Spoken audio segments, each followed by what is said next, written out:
Feel it.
That's some weak ass shit, man. Yeah, so he didn't change names and this nigga is in my Twitch now doing it. What the fuck is this? that's Michael.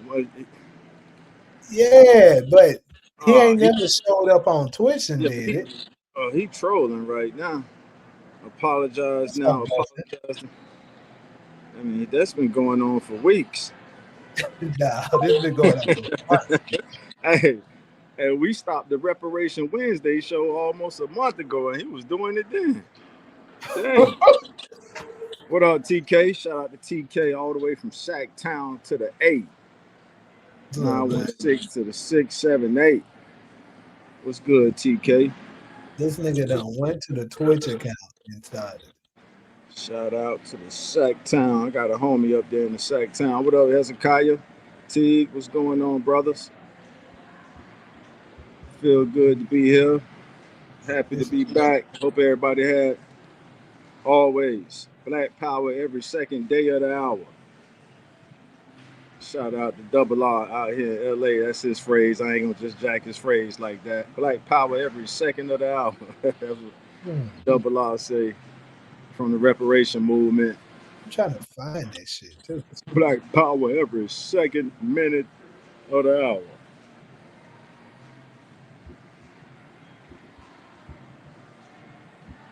For sure. Hope everybody been all right.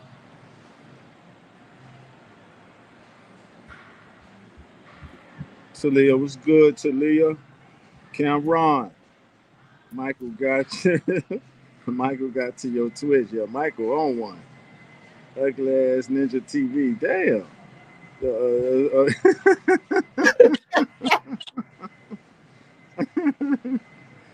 Oh, y'all wild. Cameron in the house.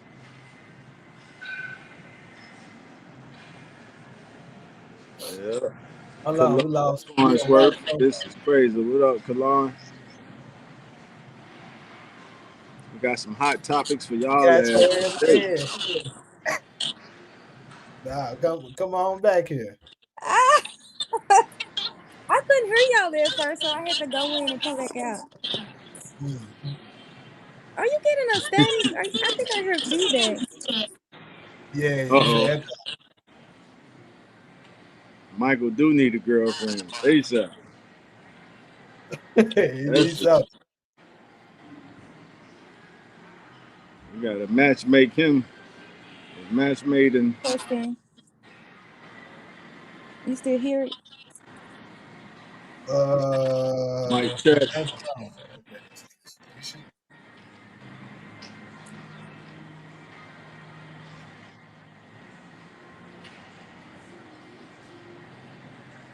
Y'all think it's possible that an AI is able to do what this nigga is doing? I said that last week. I said that might be a bot. But the way how? No, it interacts. That's the problem. Bots don't typically do that. That's what I'm saying. Like, does he have some kind of different level one that we don't know about? Cause this motherfucker can interact. It can call out people. It can, like, you know what I'm saying, highlight stuff. It can actually engage in the conversation when it wants to some of the time. I'm like, bro, and it's assigned to your channel. No, this is the crazy part. This motherfucker expanding now. Now, because he targets my moderators and goes to other people's channel who they follow as well and trolls them on their channel too. That nigga's out of, this nigga's out of control. SG in the house.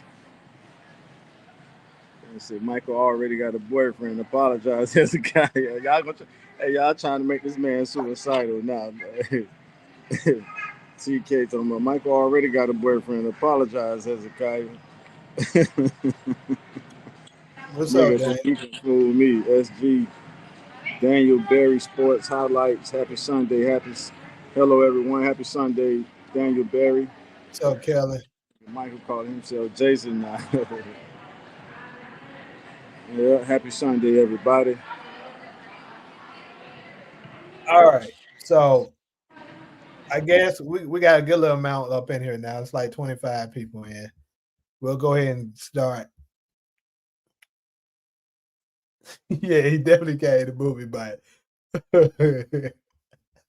Asia was on her head.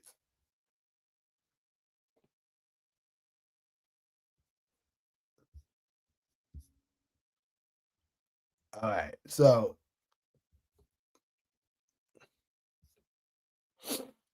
we're gonna go. You know what? You know what's crazy, bro? I didn't get cooked. I'm gonna need. Hold on. Go ahead and carry on for. I'm gonna need about 10. I'm gonna need about 10 minutes, real quick. Uh huh. Y'all can interact with each other for like 10 minutes. I just Yeah. noticed that. All right. Yeah, we carried the conversation. We got you. Yeah. So Solo, what's on your mind? Welcome back, Solo. We here once again. I know, right? Happy Sunday. Mm-hmm. How you enjoyed that rain you guys getting in California? I got some good rest. I charged up. I went, got some good sleep hours in. Okay. They did all that. The weather people talked about all this rain we was gonna get. We got a few sprinkles. You tell That's her, it. Taz, I told you she the one caused that shit. Yeah, you I told me caused the rain. Solo got the emotional power to cause rainstorms on the West Coast. Damn. That's what he said, Solo. I I, wished. I didn't think he was going to expose that part of our phone call, but he did. Damn. Jamie. He said, man, for Keela, he said Solo talking about she hope it rain this week. And now all of a sudden somebody don't never rain in Southern California and we drenching wet out here. Hmm. I was Ghosty hoping we said. was gonna get some of that damn rain. Yeah, but Cali been needing some kind of I don't think it rained like that all year, Jamie. Maybe That's what they said. They said it was one of the wettest days. yeah, it felt like that. Yeah, you confirmed it for me. Cause I'm like, damn, it ain't rained like this all year. Yeah. Hmm. Yes, Yep. it is. Yep. That's what's up though. I Yeah. sure was looking forward to it. That rain Yeah. and y'all only got some sprinkles. We only got some sprinkles. We supposed to get a little more. Oh, all right. Yeah, Jamie told me it's supposed to rain until I think Tuesday out here. So we'll see. How's the weather where everybody else at out there? I know TK in Atlanta with the weather like wherever everybody located. I hate damn Michael. Y'all got to do something about that dude. All right. The sunshine. I'm gonna check some comments real quick. Hello, going to streams to remind people that you're loved, you're kind, you're smart, and you mean the world to someone. Love, peace, and happiness. All right, that's what's up, sunshine. Appreciate that comment of positivity. So, what's been on your radar, Solo? Anything on your news radar as far as things that, besides the topics Jamie got set for the day? Anything else you paying attention to? You know, for me, I keep up with, I be into this war stuff that's going on. Mm. Um, I mean, other than that little. Well, let me tell you this. This weekend, I've been binge watching Candace Owens. Mm. And It's about to Candace get good. Owens been Mm-hmm. unpacking Charlie Kirk's quote unquote assassination. I Uh-huh. wouldn't give him that type of title, but whatever, right? His Yeah. assassination. Uh-huh. And um, you know, I definitely don't think it's as clear cut as they want us to think it is, as is any sort of major killing of a public figure. I think it's a whole lot that they want us to focus on one thing when it's a whole lot more going on behind the scenes. Uh-huh. Um, you know, I mean, a lot of Americans are turning away their support for that Middle Eastern country that we can't talk about, right? A lot of Yeah. us are turning our support away from them, Uh-huh. and then at that, I think because of that, now we're putting the pressure on our politicians. Now you see little white kids, white college students like asking our politicians, Republican, far right, people that's far right, that's conservative, they're like, why are we giving that little Middle Eastern country all this money? Mm. Now they putting Uh-oh. the pressure on them. Uh-oh. It's not Uh-huh. just far left people saying we shouldn't do this. Now Uh-huh. you got conservatives talking about why we can't do this. And that's their strongest support. So Absolutely. if they lose the support from, a lot of people of color didn't agree with it anyway. But Right. now if you lose your support on the conservative side, then what exactly is the point of our politicians supporting them so blindly if nobody is really none of the far left and the far right, nobody is supporting that country. So why is it that y'all so willingly support? I think in the near future is going to come to a point where it's going to be like, if you have taken money from that country, we Uh-huh. not voting for you. Uh. And I think that's the tipping point. That's just going to be the only thing that changes the dynamic of what's like them having sort of control over what's going on in our country. I think that I don't know. I just You hey, I don't agree with Candace on what you say. you provoking me to ask us a powerful question, but I'm glad you mentioned Candace again too, because I wanted to ask you something about Candace. Okay, go And ahead. do you think she pounced on Charlie Kirk's wife too soon without giving her time to grieve? But what did she say about him? What did she say about her? Because when I'm looking at the videos, she don't say nothing because she ain't saying nothing. See, that's the thing. Well, you got me there because I'm only like reading the headlines, and what I could take from the headlines is that her and Charlie Kirk wife Erica are going at it, and just using a pinch of morality. I'm like, damn, Candace, at least give a girl a month or two to grieve. I mean, some people need longer than that, but if Candace got an issue, and it's just my morality, that's why I wanted to hear your thoughts on it. Uh, but I'm not diving deep into that story, so I don't have the details. But I know they're going at it just from the headlines. When I see the headlines on my news feed, it's like Candace Owens going ham on Charlie Kirk wife Erica and stuff like that. So I thought you probably knew a little bit more about it on. And my only question is, I don't have no issue with her calling certain things out if it's true, but is it too soon? So that's more of a question of morality. What you think? I mean, I haven't said Candace say anything sort of negative about her so far. I mean, of course, I'm still going through the videos and all of that. Um, so I haven't had heard Candace say anything crazy just yet about it. Um, I know that she did say something about she didn't agree with her becoming the new owner or the new like top person in Turning Point USA. I Uh huh. remember her saying that, which makes sense because exactly right, exactly what you said. Like Like, how are you grieving the death of your husband, yet you're gonna take the role of this big conservative Christian organization that your husband ran when he was alive?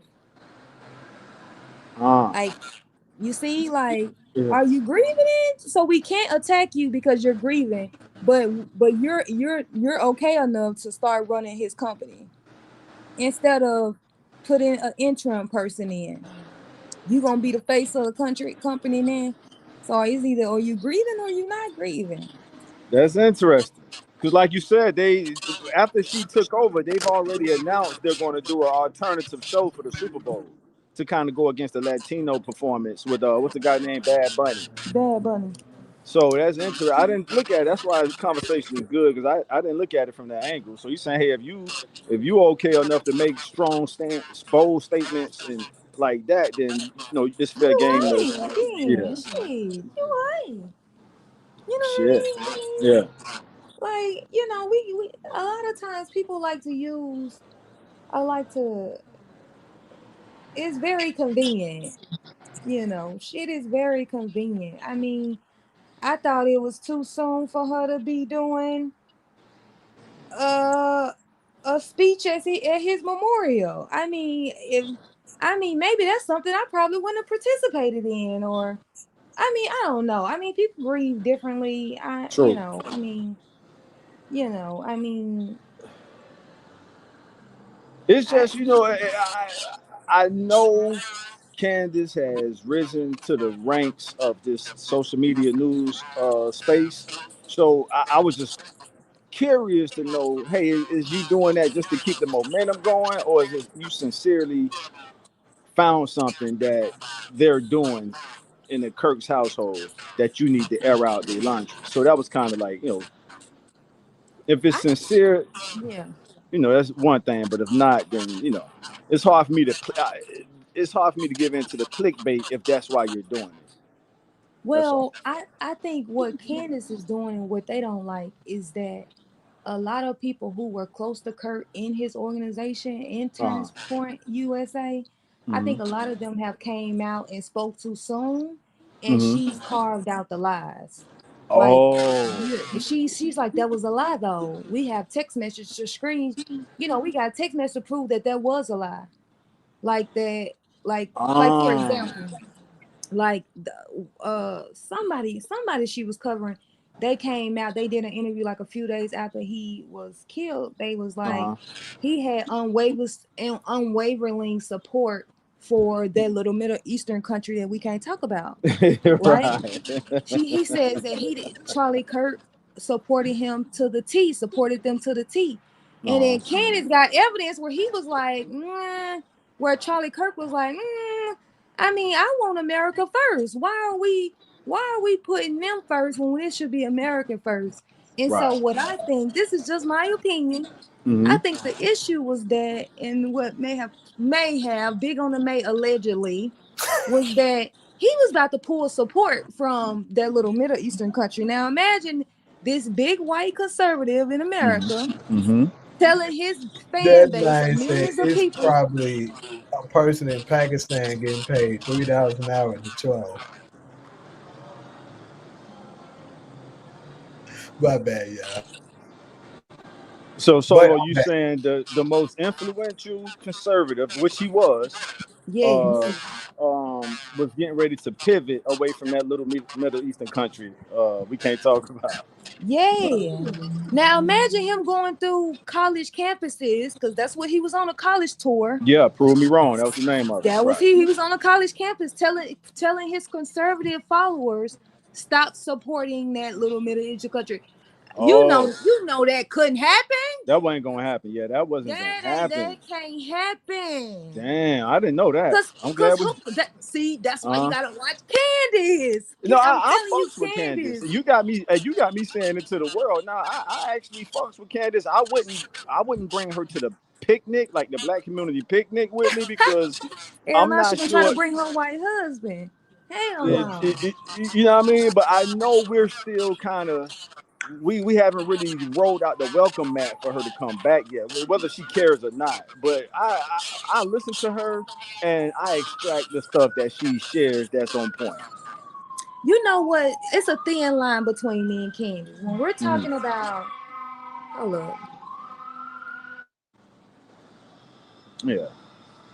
I hit the comment section till you get back. DV said, "What's good, Solo?" SG said, "What up, DV?" They usually good looking out, DV. DV always come through. What up, DV? I see you gave me a shout out. DV giving everybody a shout out. What's good, Sassy King? You doing his I thing, think I have baby? a thin line with Candace. Like when we're Uh huh. talking about black issues, I can't rock with Candace. I don't agree with nothing she says. But when we're Okay. talking about that little Middle Eastern country that we can't talk about and international policy and calling out these Republicans and these politicians, a lot of what I agree with Yeah, same a here. I lot of couldn't have said it better. what I she's could. Yeah. saying. Yeah, I'm with you 100% on that. I'm glad you said it that way because I feel the same way. Yeah, From so the like, cultural you know, issues to the political issues. Yeah. not culturally, Yeah, she all beat a absolutely little bit. not. Yeah, right. Yeah, she dancing all beat culturally. But Yeah, nah. yeah, politically she on point and she's doing, I mean, she raising hell for that little Middle Oh Eastern country. yeah, Yeah. and you know She why? doing a great work. Uh-huh. She said that she felt like that if she felt like if something like that would have happened to her, Charlie Kirk would have did the same thing.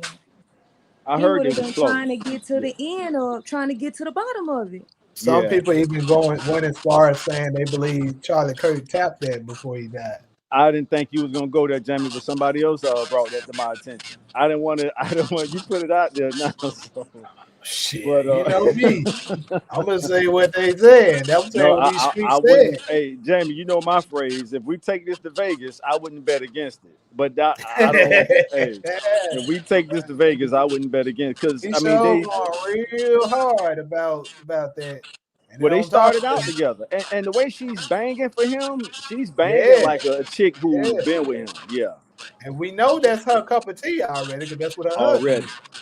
already. So that might be the underlying tension between her and Erica. Erica probably know that too. And I don't really want to get into that shit like that. I don't want to get caught up in the gossip, but some of it does make sense. And she was there. I didn't know she was there helping him start the whole turning point, get it off the ground before his wife came into the picture.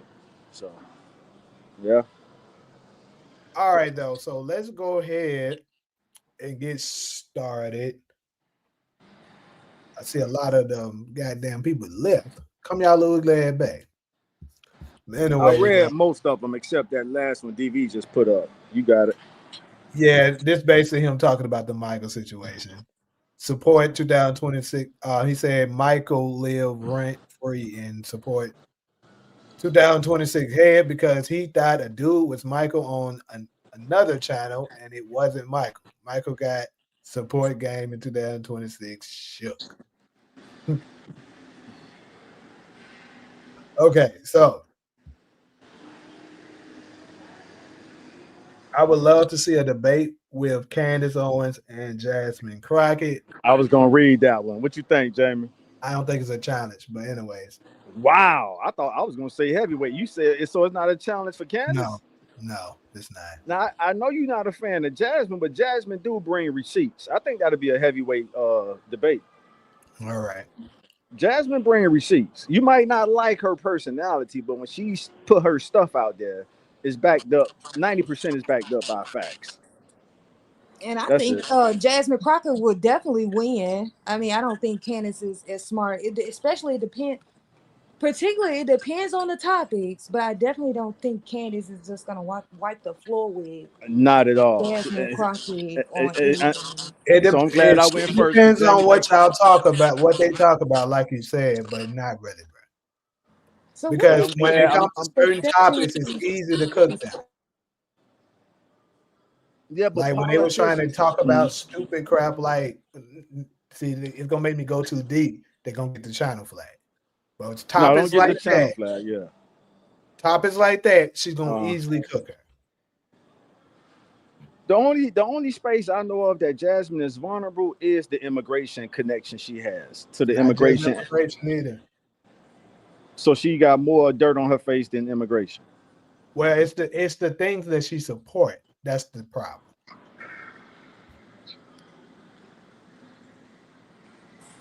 But I'm glad I went like first for because instance, Solo agreed with me. The letter people. She's gonna have a hard time defending they promotion and stuff of the letter people. But if Galvin, I know you don't want to carry on about this, but if Galvin can pivot from the alphabet people, I know who you're talking about. If Galvin can pivot from them as a governor, Jasmine could too. So what I'm saying is she don't have to stomp hard for them like that. She could, so if you're saying those are the only two areas where she kind of got a little mud on her coat, is the LBGT, ABC people and the immigration. Is that them two only areas of concern that you know of? Those are two very strong ones that They you are. hard time getting away with. So you can pivot away from it to keep people from talking to them. But if it's a debate stage where that's highlighted and that's like a legit topic, you can't really run from it unless trying to do word salad like Kamala Harris used to do. And people with actual intelligence is going to notice she's doing word salad.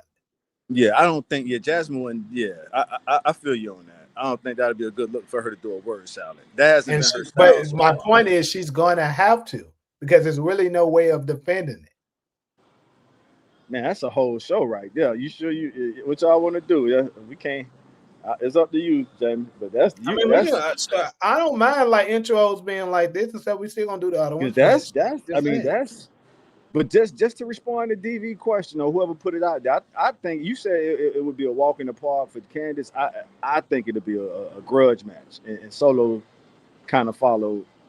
But so it wasn't me agreeing with her this time. She actually let me go first and agreed with what I. Solo, you there? Yeah, I'm here. Mm-hmm. Solo doesn't watch Reasonable Doubt, DeMarcus.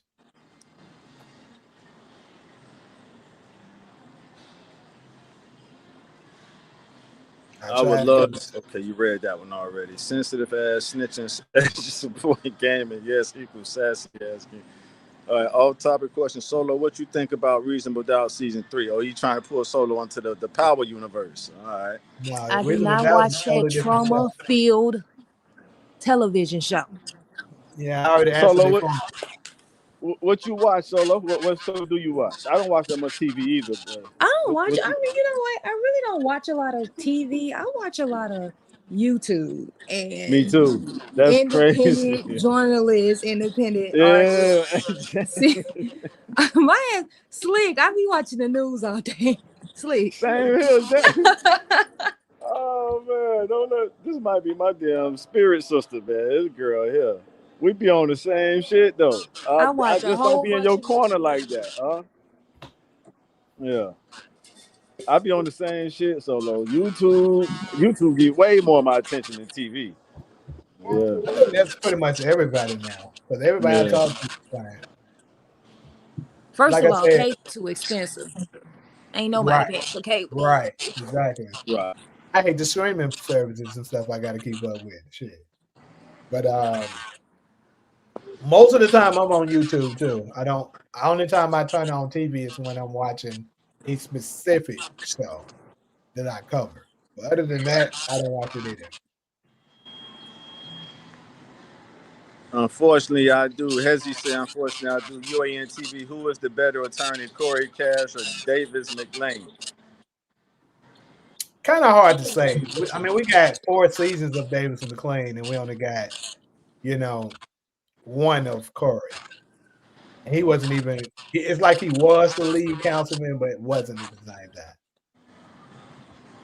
But anyways, I don't want to pivot too hard away from what we supposed to be. This is not that type of, Anyways, let's go ahead and dig into the first topic. I'll go through them really fast. So first up, love at first sight. Basically, whether or not you believe in it, how does that work, stuff like that. Second, violence in the hood. When I'm talking about violence in the hood, basically that's short for me talking about celebrities. So basically, celebrities, a lot of them that come from the hood, make their way out, and then they end up coming back to their hood. What it is, they trying to give back. They still trying to hang out with their homeboys that they grew up with. Whatever the case is, they do that. And then what's crazy is the ones that do that almost every time, if they end up getting killed, they always get killed in their own neighborhood. So that's obviously a big issue. So we'll discuss that. Next up, we got colorism. That one's kind of self-explanatory, but I think when it comes to colorism, some people think that it doesn't exist, believe it or not, and of course, some of them think that it do. So I guess we'll go through what we think colorism is. I think we all know the cause of it, but we'll break it down on how it affects us today. Then I'm going to go to social media dating. So basically, how social media has affected us in our dating life. And lastly, romance is a poor man's sport. Now, I think that one's kind of hot. That one's right. I really hope we get more women up in here to discuss that one. So that's why it's the last one. But anyways, go back to the top. So love at first sight. I kind of touched on this a little bit before. I think it was on the last one, but we're going to do a segment on it. Unfortunately, Cairo couldn't make it, DeMarcus.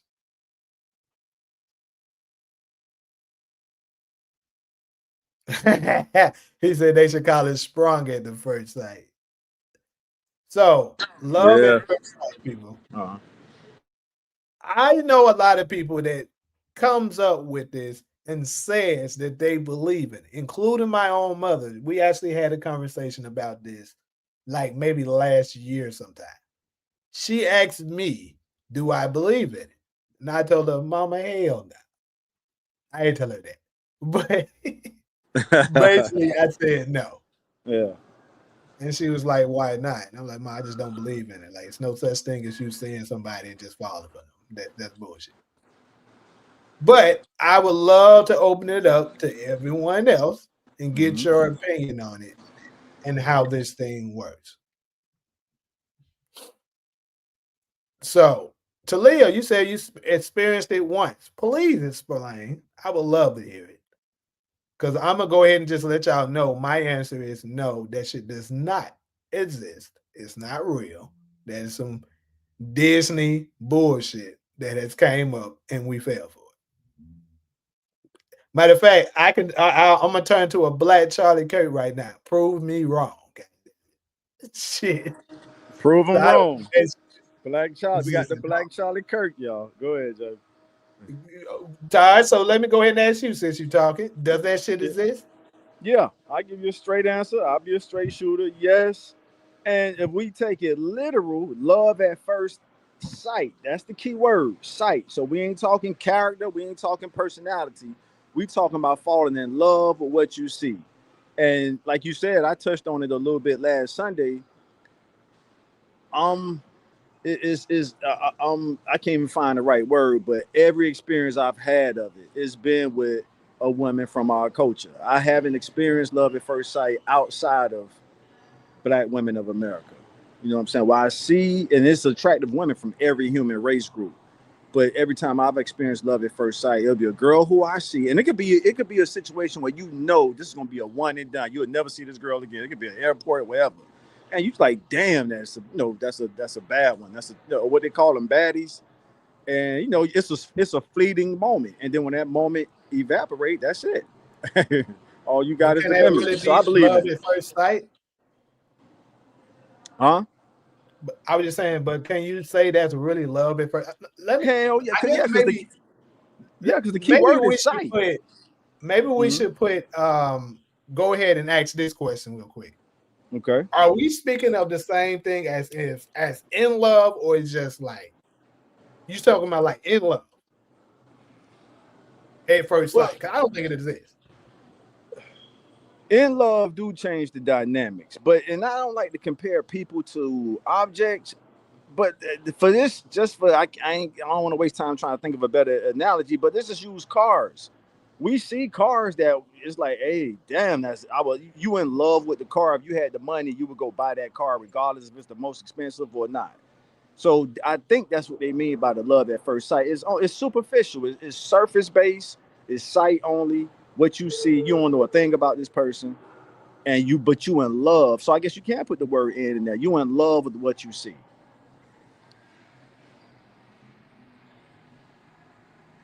Okay.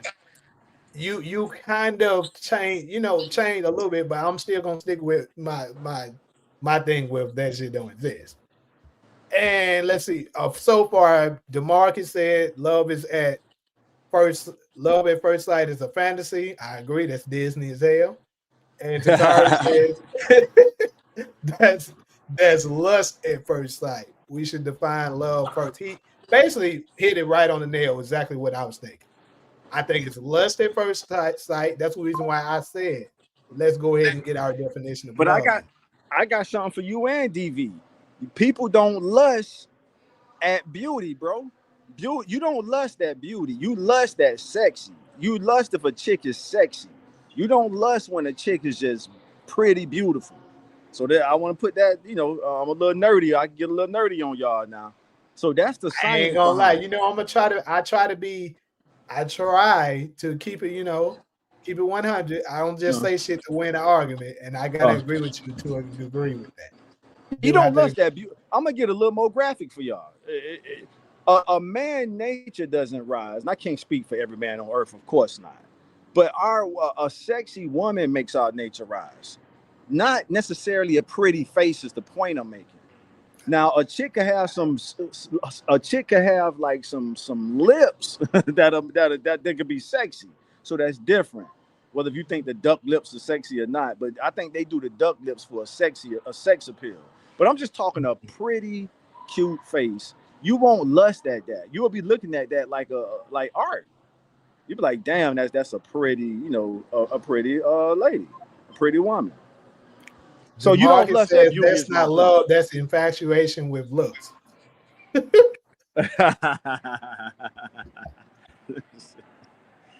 It was back in high school in a away b-ball game. Didn't know who it. See it. That's Talia saying it. Who he that's was. Not love. That's infatuation. Go ahead. I was in love. I was laying on a bench, and my eyes followed him until I couldn't see him no more. Girl, that's lust. So that's not lust. What? She just confirmed what I said. She confirmed what we said. No, hold on. Talia said it was back in high school in a wave b-ball game. Didn't know who he was, so it ain't about the character or where he came from. She didn't care about none of that shit. She was in love with what she saw. You ain't gotta know where somebody came from to start listening from for them. That's the word y'all undermining. It's the sight part. I think y'all not giving sight enough credit. The key word is sight. So she's saying she fell in love with that dude based off what she saw, nothing else. And she knew it was a fleeting moment. As soon as he walked out of her sight, she probably wasn't gonna see him again, and she didn't. And that's that. But if she using that memory right now, if that's the case, I done been in love at first sight a lot, nigga. A lot. Yeah. But there you go. Like, I'm not gonna speak their names up in here because some of them and some of them is on this channel. But I don't definitely had that before. If that's what y'all talking about. Right. So I mean, it's not the same thing of what I was to believe that. Like I'm gonna go ahead and go a little deep. Like my mom, when she was talking to me about it, right? Mm-hmm. She was saying that she was telling me it does exist, and she was like, it was this one man that she had that for, and she said it was so powerful that she could feel it like static, like static electricity. It would go through her body whenever he was in the room. Like she didn't have to see him, but she could feel it that he was in the room. That's what she told me. That's like, that shit must stop after y'all era. For real. Yeah, I gotta agree with you on that. That's a deep description. Yeah. Nah, I mean, I don't say like somebody that you like, somebody that you mess with like that. and you like them like that, and then when you see them, you get that feeling. That's more so to me that butterfly. But you still going, and we want to get to solo at some point, but you keep going beyond sight, Jamie. The phrase says love at first sight. Let's just stop there. Have you ever seen a chick who at sight, not exchange of words, nothing? You like, damn, she stopped you in your tracks. I've had that. There you go. Well, I mean, if that's not love at first sight, what is it? They coined it, that phrase, for a reason. That's what it is. Now, but I'm glad you gave me a chance to make the distinction between sexy and beauty. You don't lust at beauty, you lust for sexy. I hit that. When you see a chick walking from the back, that's lust. You can't even see her face. She walking from the back. You like her sexy figure. Wow, smash that. That's lust. That ain't okay. Yeah. I like that though. I ain't gonna lie to you. That you put together some good. That's what we here to do. That's what we here to do. Put it out there. Yeah. Y'all. All right, Solo, you want to get something before I dig into some more comments? Yeah, I was just gonna say, I guess for me it just depends on what you consider, how you describe love and what you consider love to be, right? Some people may say that, when you love somebody, that means that you are, I don't know. When I say love, I mean that I love everything about you inside and out. Not that I just think that you're cute or think that you're attractive, or for me, when I say love is something deeper than that. I don't believe in love at first sight, because of course I have to love the person you are inside, or love that about you. I think that you have to kind of figure out what person is inside of that body before you can consider that. For me, before you can consider it to be I love you, I have to know who you are inside as a person. So no, I don't believe in love at first sight. I think, or a lot of men, they can think that is love at first sight because they are looking at the physical attraction of the girl and not necessarily who she is inside. Right. Y'all keep the lights up too, because we don't definitely went up and stuff like that. There's a lot of bad niggas came here that like that shit. Just saying. But yeah, so obviously I agree with Solo. And, What? I didn't know you could do that. Shut up. It happens. It happens. I didn't know that you can do that, Jamie. I didn't know he could do it. I didn't know y'all could do it. I ain't gonna say he. I'm gonna say y'all. I ain't know y'all could do that. Right. Yeah. But we got a rarity going on today, fellas. A unicorn. I actually agree on something. A once in a million. Lotto ticket. Oh my, we need to play the lottery. For real. But let me respond to DV real quick. DV, I would say no to your. DV said, would you marry a woman with love at first sight? Short answer, no, because you of course you got to get to know a person, like Solo was just saying. So I wouldn't marry nobody at love at first sight, but I could say I could fall in love with how somebody. I think Talia said it best. She worded it best. She saw a dude, she couldn't take her eyes off that dude until he walked out of her sight, and that was it. She was in love for that moment.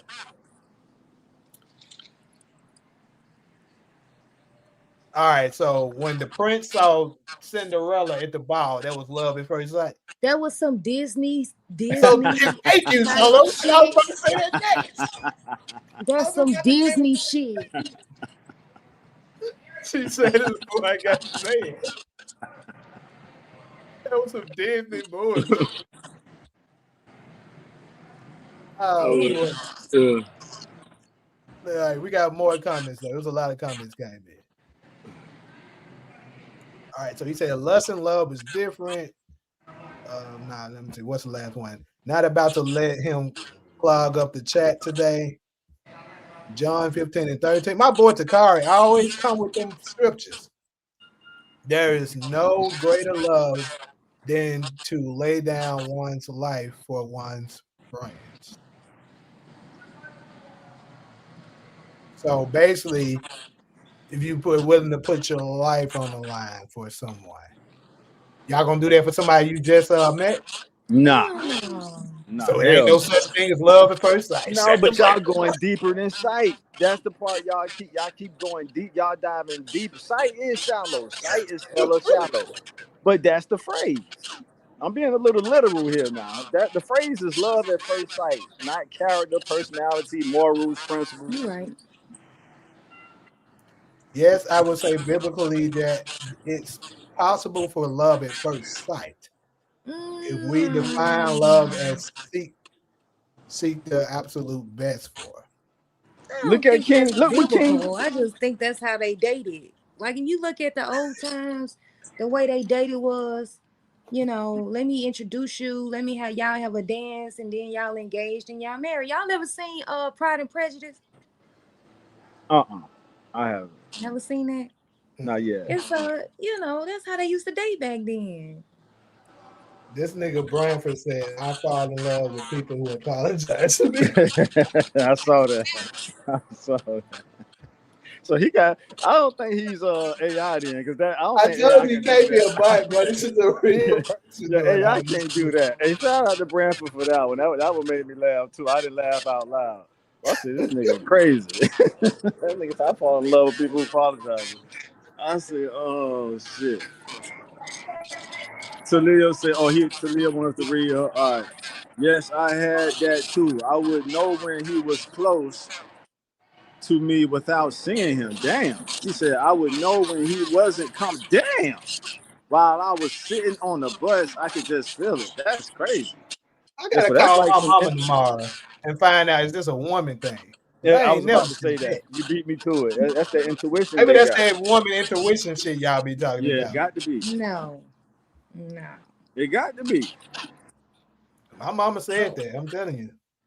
A woman intuition is a play on your like certain thing, like your gut intuition, like your gut feeling. Like what is your conscious telling you deep down inside? That's what a woman intuition is, essentially.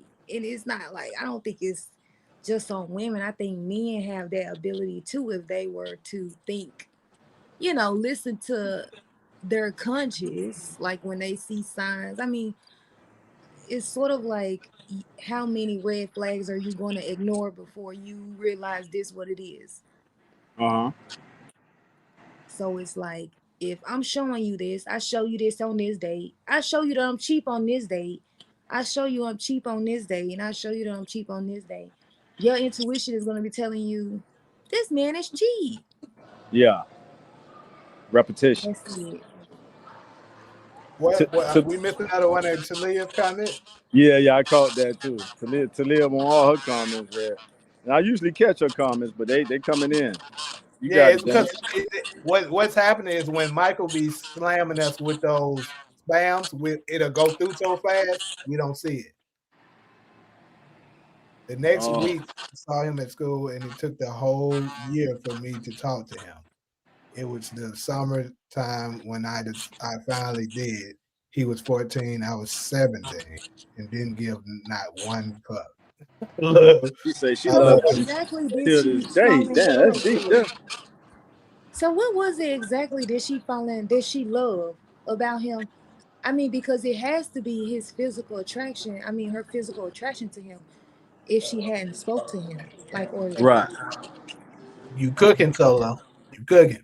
What would it been? What is it that you love about him outside of his physical attraction? But I guess it's at sight. I mean, I get the notion that you find somebody and be like, you're the prettiest person I've ever met, or you're the finest I've ever met. But is that love, or is that? No, she went to the next level because it went beyond sight with her, because she's saying now she clearly was infatuated with his style. Sight is one thing, but then after sight is style, maybe him walking through the hallways and stuff like that. Because she said a whole year. That's a long time, to be keeping up with somebody. And I've done some study on that. I'll say that for a later date. But humans can preserve the longest. We can hold, what's the word? Infatuation for each other longer than any other species on Earth. Now that I can agree with. Yeah. Because the animals, they like next. Yeah, and the research said that. Absolutely. The way we need to be as humans. they got it measured though, Solo. When it comes to the animals, it's like minutes. I don't think it went beyond an hour. Absolutely. Yeah, Because but because to me, for animals, it is a business. I need children. I need yeah, offspring. that's true. For humans, That's true. We It you spoke becomes about know, intellectual. they be trying to love. I don't give a damn if I love you. If I'm a lioness and I need cubs, I want cubs. I want my cubs to be the next king of the jungle. Yeah, that's what it's Who about. cares if I love you? Yeah, I that's a just good need point, you to Solo. produce children. Yeah, that's the animal kingdom for sure. So what do you think the people kingdom went?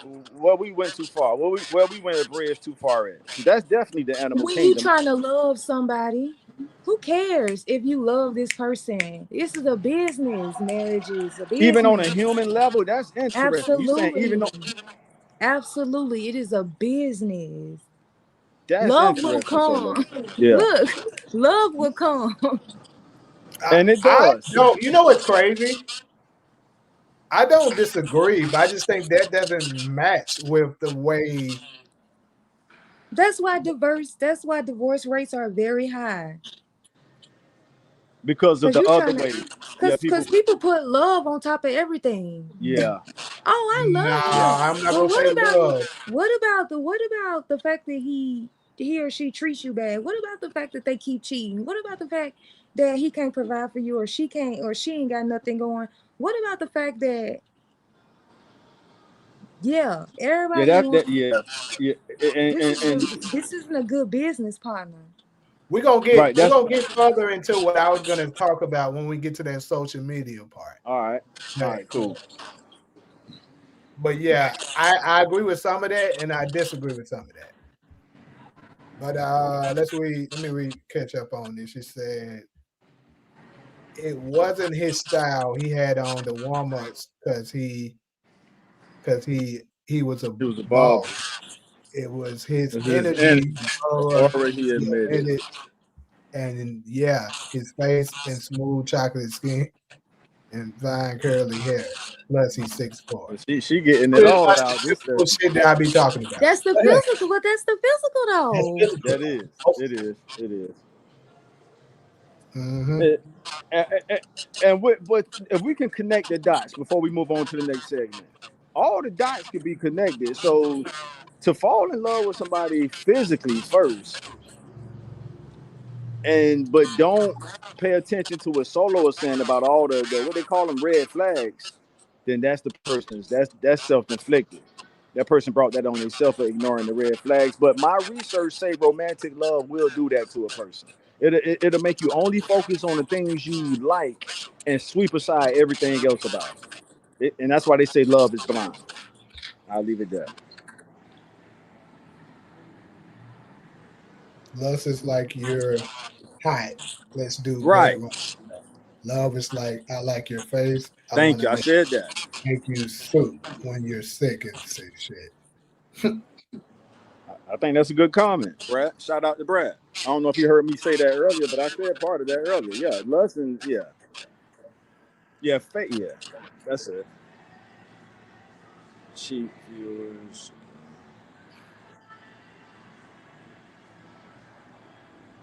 I don't think they can necessarily go together though.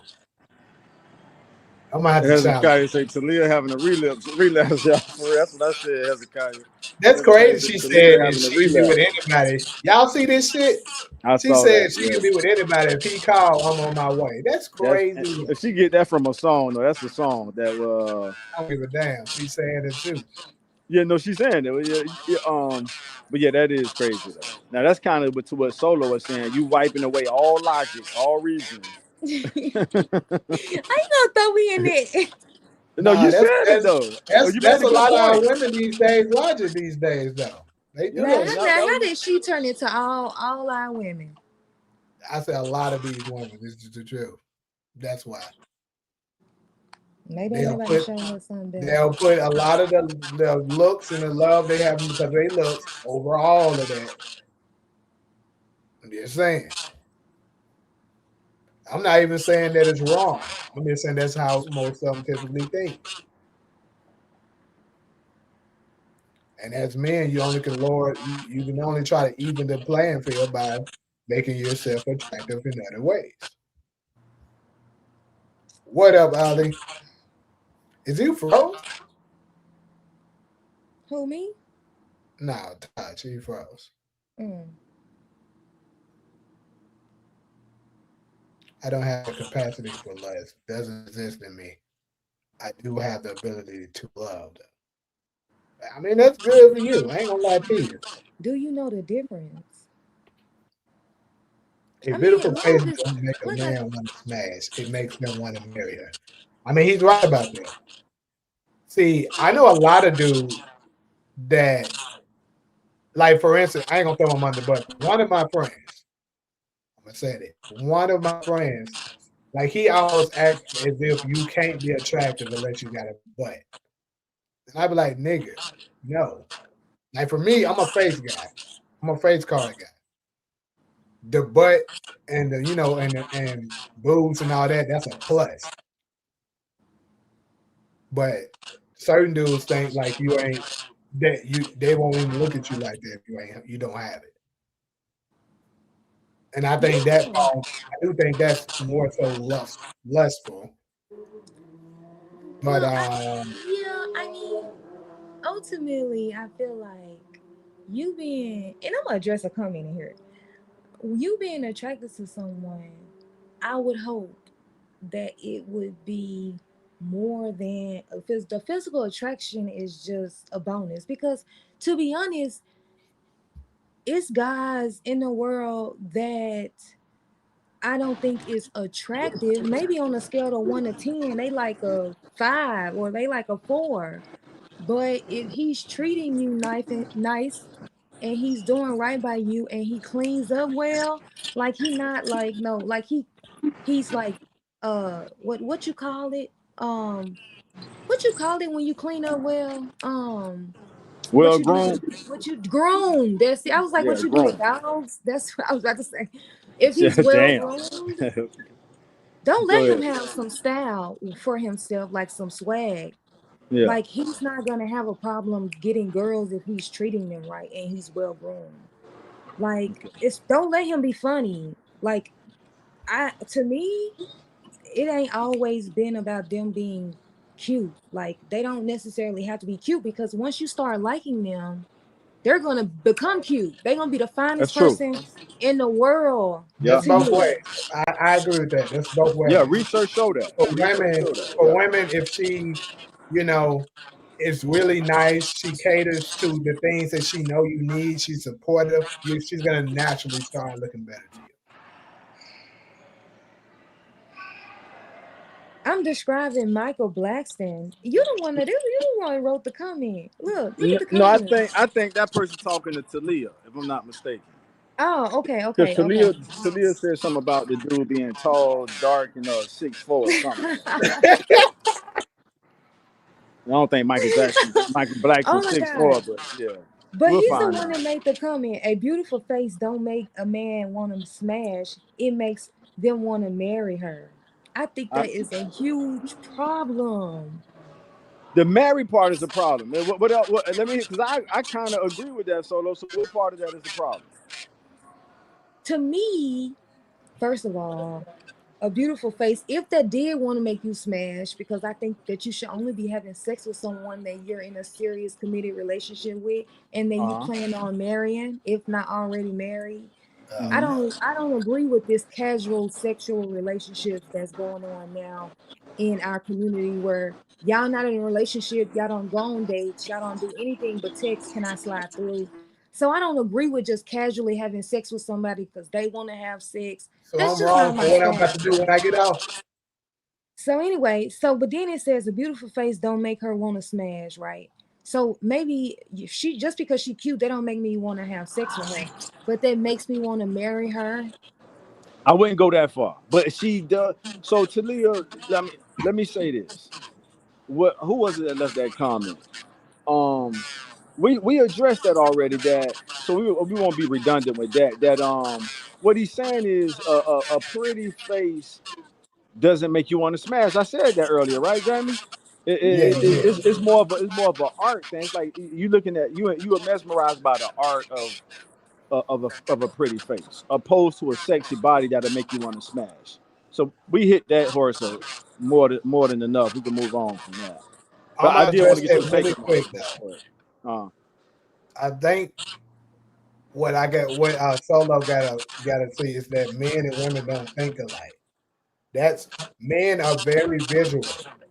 very, So yes, being very pretty, yeah, like I've said before, gets you in the door.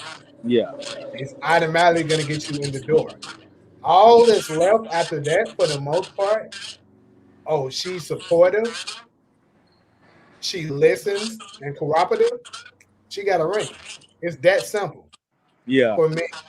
yeah. Okay. Women, it takes a whole lot more for them to kind of be, committed to you.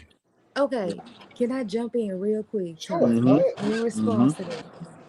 Now, if a woman said, if he got a lot of money, that gets him in the door, would that be a problem? No, because we What y'all understand think that. in the That's chat? why that's the problem. Oh my Men, God. we understand what, even if it's not, some of the stuff don't even be fair to us. Right. We In still our favor. understand. Right. Like something with the money thing, even though the odds of that happening is low because you have very few rich men in the world. Like you're talking about what, 5% of 10% of the world at best, Mm-hmm. opposed to a lot of the women that say some stuff like he got to be 6 feet plus. Now you eliminated 90% of the men in the world. That's something we can't change. So that's different. No, I don't think it's different, and I How is don't it not? think, I don't think that it's different. I think it's the exact same thing. Okay. You are Because we attracted had to this the conversation physical. before earlier today. You remember? You are attracted to the physical, and women are attracted to the wealth. What is the We're not difference? talking about the well part. That's not the part I'm talking about. I already said, I addressed you on that. I said no, there's nothing wrong with that. So I don't know how you But so double what? back. What are you saying? What are you saying is totally different? I I just said it. I said when it comes to that, men understands that that's typically what a lot of women desires. Desire, even if it don't work in our favor. Yeah, Right. even if it's not exactly in most men's favor, we still understand it. We understand it. Right. Right. And I was saying now on the flip side, another thing that a lot of them try to say is something such as he has to be 6 feet. That is something that a man, no matter what he does, he can't change that. Right, but that gets him in the door. Right? Just like you said, just like you saying a girl being ugly, if you don't find her attractive, that doesn't she's not getting in the door. So if he's less than 6'5", he's not getting in the door. Now that is the same thing. But the difference is, like I said, men accept it. We don't try to attack them and say, oh, you wrong for this and stuff like that because of it. We just But go with y'all the do ones with that the facilitate. money. Y'all definitely do with the money. If she says I want a wealthy guy, women definitely get attacked for wanting a guy with money. Okay, so since you want to go there, let me go ahead and go there. The difference between that is, like I said, is a very small percentage of men with No, money like that. Yes, no. it is. You can say no all you want. The numbers will Well, support what I'm saying. because when you say have money, I mean that depends on that's the within the eye of the beholder. That is an opinion. Some women may think if he has $100,000 saved, he got money. Some women may think that if he got a $500,000 saved, that is some money. Some women Um, may say that if he has his own business, that's Let him me go ahead becoming and continue wealthy because what you're and stuff saying like still that. falls under what I'm saying. You said 100,000. Guess what? 100,000 is still only a very small percentage of the world. You're acting like a lot of people have that. They don't. Well, I'm saying, first of all, I wasn't done. I said that depends on the eye of the beholder. 100,000 is just where I started at, and plenty of men have that in their retirement accounts, have that in equity in their homes. I mean, so it just depends on what you consider to be a lot of money, right? So a woman can say she makes 40,000 and he makes 120. She may think that's a lot of money, but then you may get another woman that may say $500,000 is a lot of money. So you're saying that less of this world, less than 1% of this world makes $500,000 or have $500 saved? Not the United States. Yes. The United States is the richest country, and they don't have it. That's 1% of the United States. So you really think it's not less than 1% of the world? You're talking about people. You're talking about completely saved.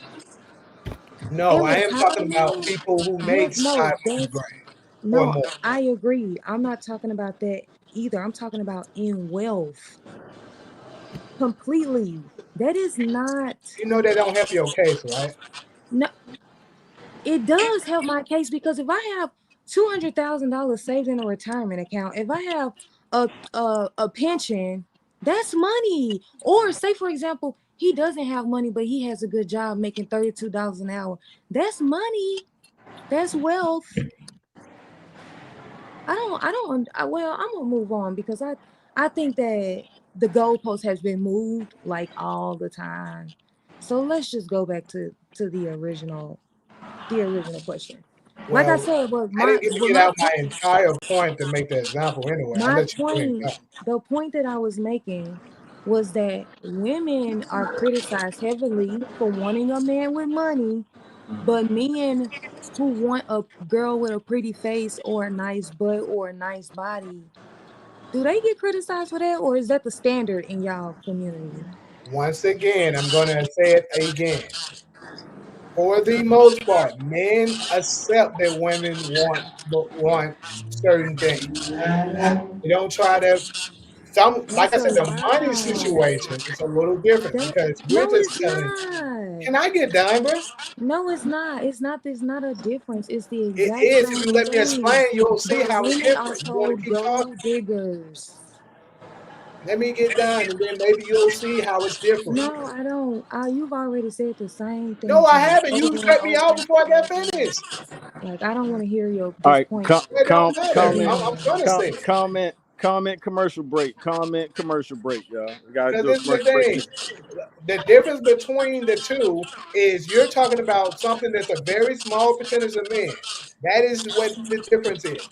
An attractive woman is very common. A cute girl and up is very common. That's not rare. That's over 60% of the whole women population. That is the difference. You're talking about 1% to 60%. That's the difference. Oh my God.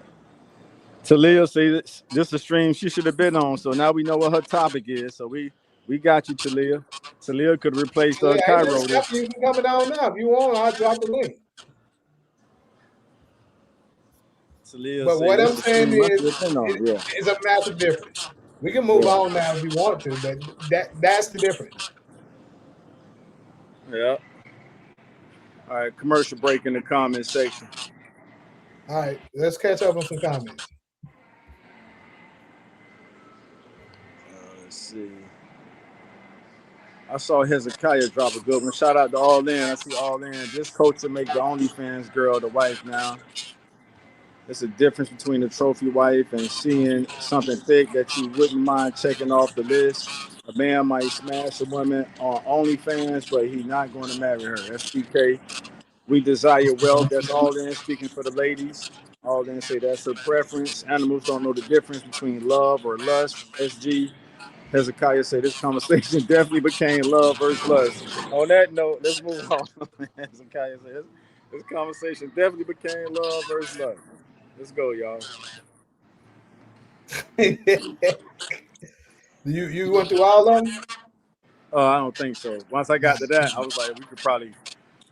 You want to catch the rest of them, or let me see. Hold on.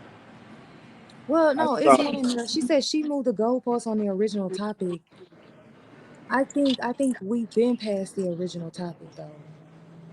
We're talking about love at first sight. Mm-hmm. Then the conversation turned into women preferring men with wealth, and men preferring women who are attractive. Girl, where you been? All right. All right, So moving on. Yeah. I guess we can go. That was pretty good. Let's go ahead and move on. Go ahead and move on to the next. So now we're gonna deal with violence in the hood. So for those of y'all that wasn't here,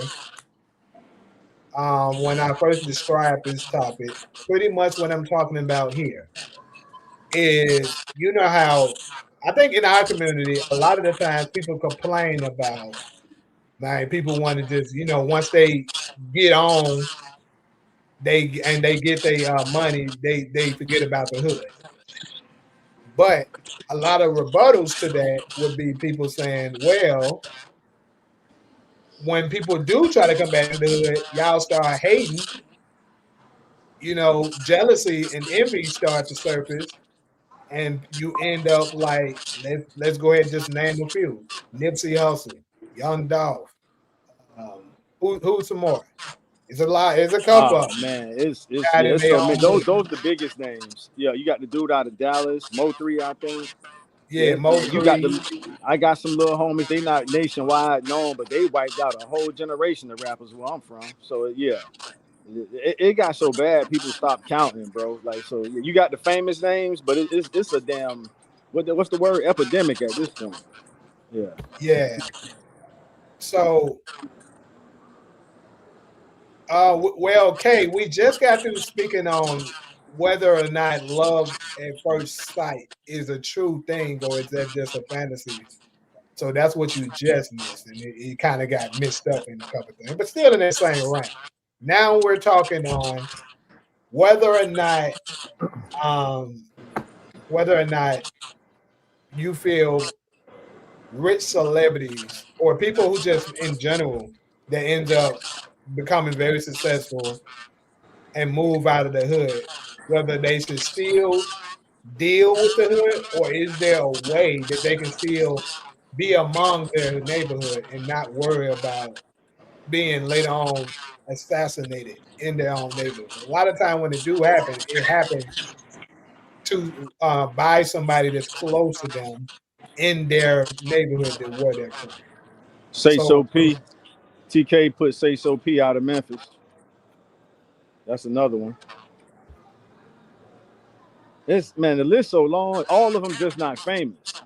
yeah, Bro, I shit. see it on a weekly frequency. I see a news story every week. Drill rapper get killed in whatever part of the country. So yeah, it's sad, man. It's sad. Yeah, the point is we know it happened. So let's go Right. ahead and dive on whether or not we think there is a way that you can, be in the hood still, or still be able to be active in your hood without being taken out. What you want me to go first, Or do then? you think you should just avoid it at all costs, Yeah. and whichever way you feel like it's the best way for you to do it? Yeah, you can go ahead and go first if you want to. Yeah. Yeah. Avoid it at all costs, man. We have too many examples. And I was that guy who thought that was the right thing to do. That's why the Nipsey Hussle murder hurt me so bad, because he made my dream come true. I've been honest and transparent with y'all. I was a rapper in my 20s. I was in that rap world heavy in my 20s. I'm in my 40s now. So when Nipsey made it, he did what I wanted to do, but I didn't get a chance to do because I didn't become a successful rapper. And to see that taken away from him, that broke my spirit. I'm not gonna lie to y'all. And I don't think it's no longer. We got too many examples to still think that's a good idea. The original idea, and I'll conclude my comment after this.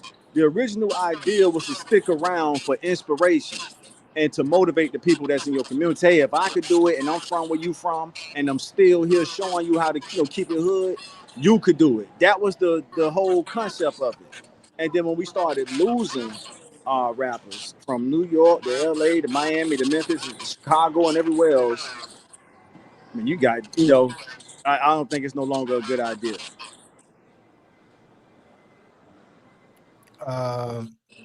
Solo, you want to share your opinion on it? Yeah, for me, I think that they, I mean, of course, it doesn't seem like on the outside looking in that a lot of these rappers are surviving. Like it seems like they are getting like killed because they're now in their hood. But I think that it's a bigger issue, and it's not gonna apply to all the rappers, but it is gonna apply to some of the rappers. I think that a lot of times when you do have people who come out of the hood and they make it, I think a lot of the first things that they want to do, even I'm not even talking about on a rapper scale, but maybe even like on smaller scales, like on like even like when you got a girl that maybe went and got her education and maybe now she's a nurse and now she's coming back to her hood. Like, and I'm not Mm-hmm. even talking about suburban girls. I'm talking about girls who like really grew up in the hood and like nobody is really making the type of money that she makes, right? Mm-hmm. Because she grew up in the ghetto, whatever. Mm-hmm. She grew up in foot homes in Memphis. I'm just playing, but that's just examples, like the ghetto, Mm-hmm. right?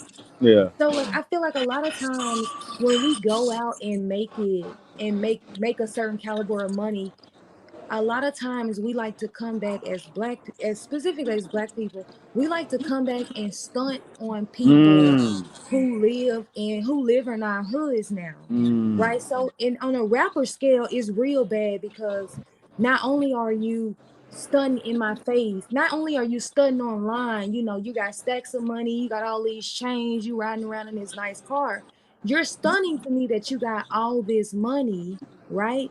But not Mm-hmm. only do I have to see that on social media, right? Now I gotta be walking to the corner store. You know, maybe I'm standing on the corner store selling bags of weed or whatever. I'm doing Uh-huh. whatever I'm doing. I'm making this little bit of money. Now here you come riding through the hood, you know, sort of stunning on Yeah. us, right? Yeah. You driving in a $200,000 car, you got 5 chains on, you got, you know what I'm saying, then you got a $100,000 on you. These people get jealous, they get envious, and they say what all people who are living in poverty say: I'm finna rob him. Yeah. Robbery turns bad, it turns into murder. Or maybe I was guaranteed some money to take you out, Mm. right? Yeah. So over some stuff that I have nothing to do with. I think that so that's where I think the part of I think a lot of people see these rappers stunt about how much money they got, how much, you know, how many cars they got, and they're not, and you know, they just stunt, right? They, you know, they just stunt, whatever. Mm-hmm. So a lot of these people get jealous, they get envious, and they get desperate. But then I think that if they changed, I feel like if they didn't go back to the hood with that mentality of stunning on them and not only go through the hood just to ride around and see what's going on, but to go there and probably try to invest in these people, that's where they should sort of that's where I feel like they can make the difference, right? Like, let's see, how can I invest in my homeboys, just like LeBron did, Uh-huh. where they're not jealous of me and they will try to take me out, right? Let's try to see how can I invest in this because I mean I refuse sometimes I mean this may just be oblivious of me, but I just think that if you are a celebrity and you're investing in your community and these people like you, they're more going to be inspired by you instead of jealous of you. And I think a lot of that violence comes from the jealousy and the It envy does. instead of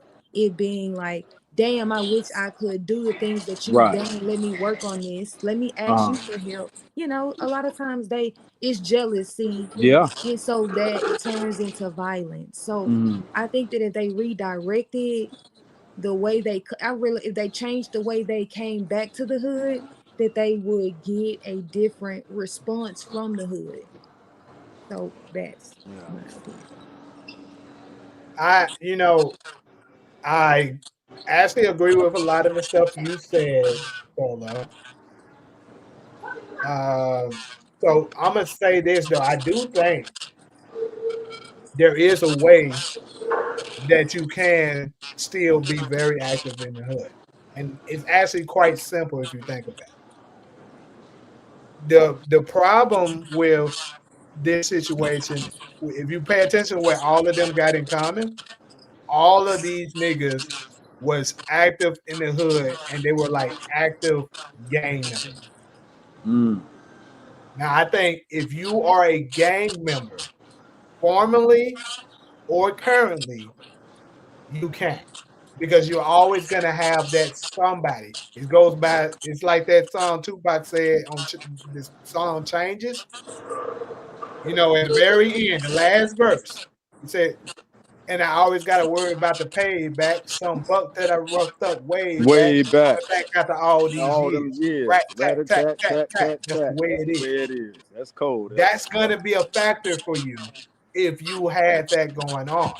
Now, if you never was actively gang banging, maybe killed somebody in the past, you know, did somebody wrong that you know it and stuff like that, and the whole hood knew you as that guy that, man, yeah, bro, he was a cool dude, man, stuff like that. Yeah, no, he off limits, bro. Y'all can't touch him. That is a thing. So if you're like that, but you just in the hood and you're giving back, they're not gonna. I would love to bet on they're not gonna touch you because you're not involved in that life. But I'm not saying it's not gonna be nobody that does get it only jealous take of you, one? Right. but at the same time, the hood itself would protect you. They'll be like, nah, bro, he ain't got nothing to do with that. Jamie, but go ahead. I truly believe that. But we don't have no examples of that. I want to Because everybody that we get be those type of niggas. Name a nigga who wasn't like that. That's doing it. Solo already said it. LeBron did it, and I was gonna ask that question, but she answered it without me asking it. Who did it the best? And you got it. Even though LeBron ain't a rapper, you got to give. I know you guys. You know, you got your thing about LeBron. No, but you know good well when it comes to off the court, I praise him. Well, he's the best that ever did it, but he's not a rapper. Why? Certain things. Who did it better than LeBron when it came to keeping it hood, but getting now? He did it the best. There's no other example. So, Jamie, what you say? I love what you're saying. He didn't But give necessarily us one example of who this. successfully He didn't did it. necessarily give back to the he's not actively living in the hood. First time. Jamie, go finish your point because I got to clap back. Go ahead. I'm just saying he's not actively nobody in the American hood. history, bro. Nobody in American history has made it and put all of their homeboys on like LeBron did. If that ain't keeping the hood, I throw the towel in. I agree with. That's nobody else has done that the way he did it. Nobody I'm talking white people too. Nobody in American history has grew up with their childhood homeboys, made it, and put all them Negroes on. No rapper, football, nobody has done it. So LeBron has given us. I know you don't. You got your thing about him. LeBron might be listening though. So take. I just said I don't off the court. I don't.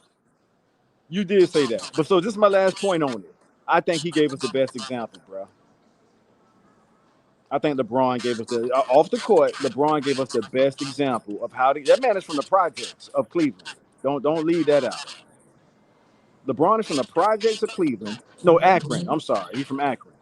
Right. He made it and brought and put all his child dope. If that ain't keeping the hood, forget. I ain't gonna say forget the rest of the hood, but the city. No, hey, that nigga put everybody who was cool with him on.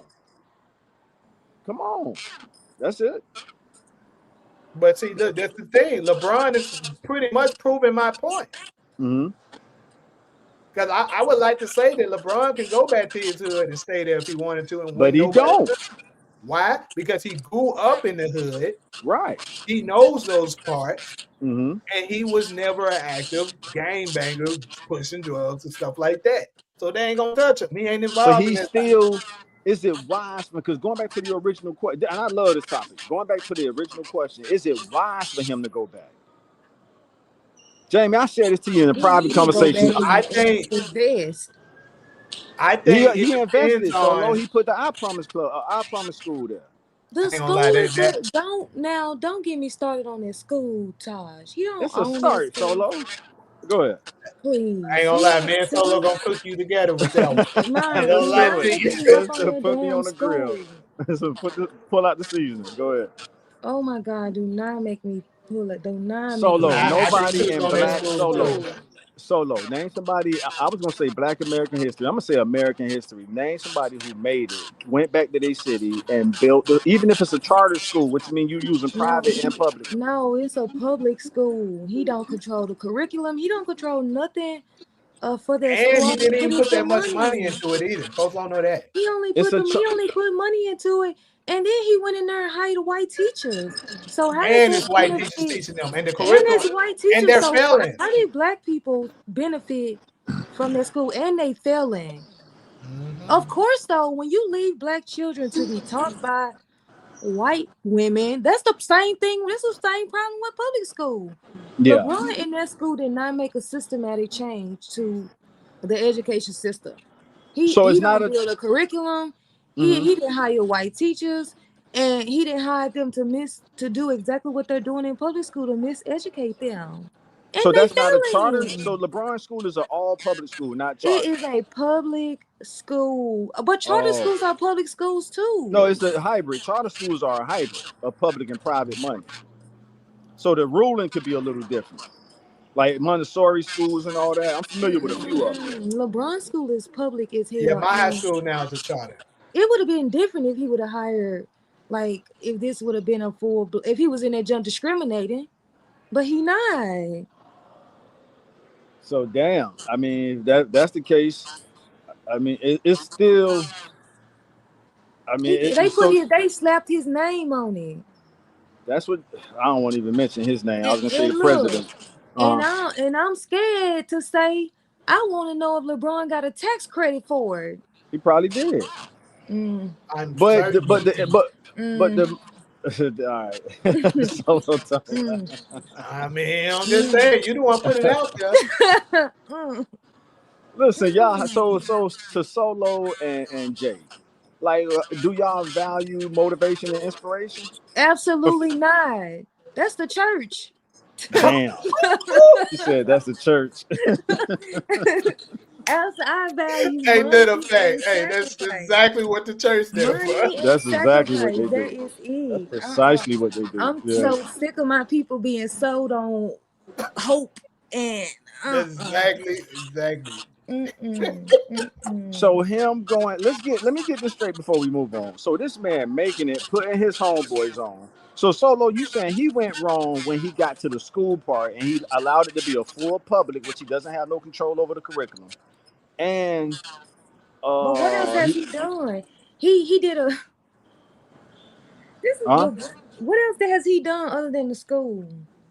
Solo, he did enough. Now, usually I don't defend LeBron like that. I'm not huge LeBron fan. I'm not I don't go at him like Okay, so Jamie. you ain't no D fan. I mean, other than the school, I mean, people bring up the school, and He, I'm like, the school isn't a good argument. but Y'all Solo, well, let's can't. do okay. Solo, let me do. All right, I'm gonna do you how I do Jamie. Sometime I have to use your words against you. Now, 30 breaths ago, 30 breaths Uh-huh. ago, you said LeBron.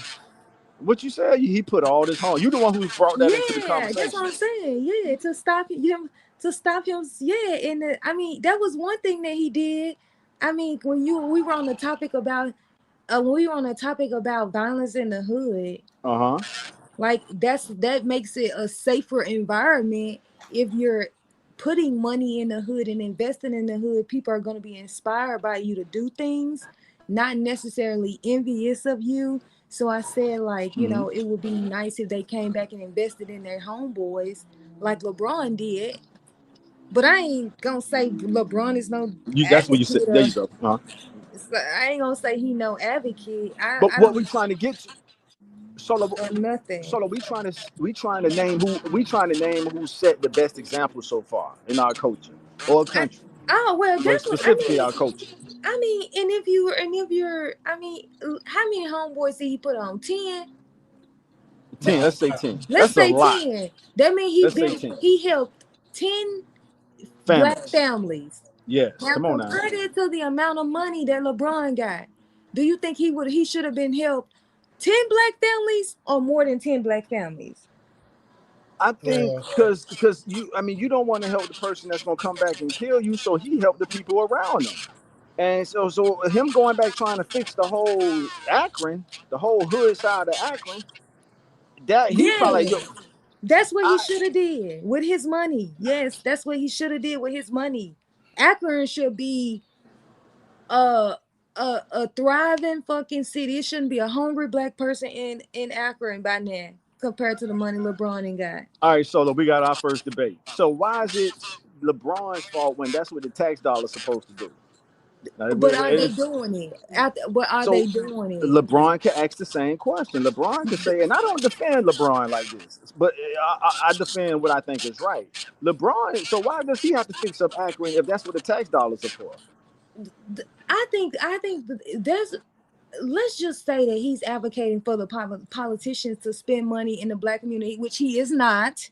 He's not. He's not, right? So he sees that that city been the way it looked, the city been in the same rate for 30 years. Obviously, no tax dollars is going to Akron that's different from the previous year. So he should think, hey, I have $100 million that I can write off as a tax credit if I do this. Or if I do this, hey, accountant, how can I invest in my city and use my money and potentially get a tax credit back for investing in my community? He would definitely get the tax credit. Go ahead. That's what I'm saying. Like that's one of But my is biggest that his? issues. This is Yes, interesting, that is Solo, because his I, responsibility as someone who has made it. It's not like we're talking about somebody who makes $100,000 a year and they have to focus on meeting their bills. LeBron has his bills in his accounts and investments over a zillion times. He should be investing way more money into his community. Black people are struggling. It's not all about him. His money is just sitting there. His kids are real fed. They don't have to worry about struggling. How about he go to his community and figure out how can he build in his community? I'm sure it's charities in his community that are already doing the work. He reaches out to them, consults with them. How can I help you guys further your mission to help our communities? I mean, I'm not saying he needs to create a mastermind. It's people already doing this that he can just put money into. I mean, he's going to get a tax credit for it. That's just, and not just LeBron. I'm not picking on him. I think a lot of our celebrities, it is their responsibility to go back to their communities and invest. Like, black people are struggling. We're still last, and you have disposable income that you need to use to invest in the community. I'm not talking all about right, normal Joe. I'm talking all right, about so our billionaires. You got $10 million all right, in so an account. You all need to right, invest Solo. in the community. So Solo, what so what about the word appreciation? And then I want to read a comment real quick. So Hezekiah Okay. says, "Man, Shaq fixed up a movie theater that we already wasn't going to. We went to it after it was fixed for a couple years, and now that shit is practically closed." So wherever Hezekiah is from, did they appreciate Shaq giving back with the That's movie not theater? that's not no damn institution. That's a business for him. How Uh does huh. having a movie theater benefit the black community? How does that benefit us in a way? He needs to be making an institution that's needed for a community. That's entertainment. All right. So Solo, what? Before we move on, I do what should think a we should be successful? so. What should a? What you got, Jamie? I was gonna say I do think I agree with her that we be so quick to be happy over small, the bare minimum. They were like, oh, whoever doing this for us, it could be anyone, and it'd be something like what you Restaurants. said, a movie theater or shit, some fucking. It can be like, So oh, he what's opened a this? book club, like, bro. Uh huh. All right. So what's the solution? Look, I have aspirations. If I'm ever blessed to be wealthy, I'm asking y'all, what's the solution? Okay, Okay, Tati. this is Yeah. one thing LeBron could have done. LeBron could have served as a bank for people in Akron who wanted to buy homes. He could have served as a bank. Hey, I'm gonna lend this family $200,000 to buy a home. This family, now they gotta pay me back just like a mortgage company. Now I'm making money. I'm not like, I mean, how much? I think you can like create a credit union. Like it's not that hard. That's something that you can do. Rent out, serve as like a credit union for let's just say black people trying to buy homes. Like that is something that he could have done. He's a bank. Now I don't have to go buy. I don't have to go buy Navy Federal Credit Union for a mortgage. I can go to LeBron Bank and ask for a And get credit and if you don't pay ask your for a mortgage, mortgage. then LeBron get the house back. That's a great answer. But I'm gonna say That's a this great though. answer. I'm gonna say I'm this. glad It I goes asked you back that. That's a to great answer. That's one of the it best goes answers back I ever to heard. our Yeah. private conversation that we used to have, Todd. Remember where I told you that I believe a lot of them folks' money is like a credit line? Yeah. That's truly what I think it is, bro. Because you can't tell me that all of these guys, like, look at how many rich black celebrities we got, and none of them has come up with the idea that we can want to do something for our people. It's something that they have in place that's stopping them from doing it. Yeah. Now, So you didn't us, went not public being with a it. part of that tax bracket yet, Mm-hmm. we don't exactly know what it is. Uh-huh. Especially, as entertainers and stuff like that, they have something in place to stop them from doing it. Now, what I like about the bank idea is that you intentionally granting the loans, not granting. You intentionally giving the loans. Approval. Yeah. There you go. Thanks, Solo. You approving the loans because grants you don't have to pay back. You approving the loans to your people, and if they're not responsible enough to pay their mortgage, at least LeBron Bank or my bank. That's a great idea, Solo. You get the house back. Like, hey, I gave you a chance. I gave you a loan that I kind of knew you probably wasn't gonna be responsible for, but you can't say I didn't. I'm on record giving you a shot. You didn't pay the mortgage. My bank gets the house back, and I'm gonna give somebody else a chance with this house. So Absolutely. I think that's a great idea. That's one of the best ideas I ever heard for wealthy people who got money out there. All right. So let's go ahead and want to catch up on some of these comments because we got a lot of them that hadn't been addressed. But if they was living a life at some point, most times it comes back around. Not sure where that's in reference They to. talking about going. That's the Tupac reference you made with the verse. The Okay. verse. Yeah. Yeah, for sure. You can always get back, but being in the hood is tough. Oh, she said drop the link a while back. My bad, Talia. I'm just not seeing it. I'll drop it. Yeah, bring Talia in. Let's see what's up with Talia. Talia say this her topic. So all in, I see you all in. But you had it, Jamie. I'll let you finish reading the comments unless you want me to take People it from are always you. on those who have more, whether they brag or not. I'll say this though. I think when you brag about it, you do put a bigger target on you. Hell yeah. That's what Solo was saying. Yeah. Coming back to your point, I'm gonna give you some credit too, It Jamie. creates Yeah. more envy. Yeah, hell Sure. yeah. When you come back and stunt, Mm-hmm. bro, yeah. But it ain't Like safe, it's bro. when somebody got the money, but he's wearing khakis and a polo shirt every day with regular shoes, driving a regular Toyota. Then a nigga who's driving, blasting his music in a Lamo, and he always got a bunch of money on him, carrying it with him, with designer clothes and nice watch, and then he over there stunting on niggas talking about, yeah, these broke ass niggas, this and that. You're way more likely to get Oh robbed yeah. or killed than Oh the yeah. guy, dressing like he's don't even have it like that. So who would y'all say set the best example? I think Solo agreed that LeBron did set one of the best examples of how to do it. Before we move on from the question, Jamie, did you give an answer on who you would give credit to giving one of the best examples of how to take care of the hood or lift up the hood? All I know, I don't know one. All I know is these niggas better stop coming back to the hood with turkeys. Yeah, And for real. fucking Yeah. Christmas gifts. Yeah.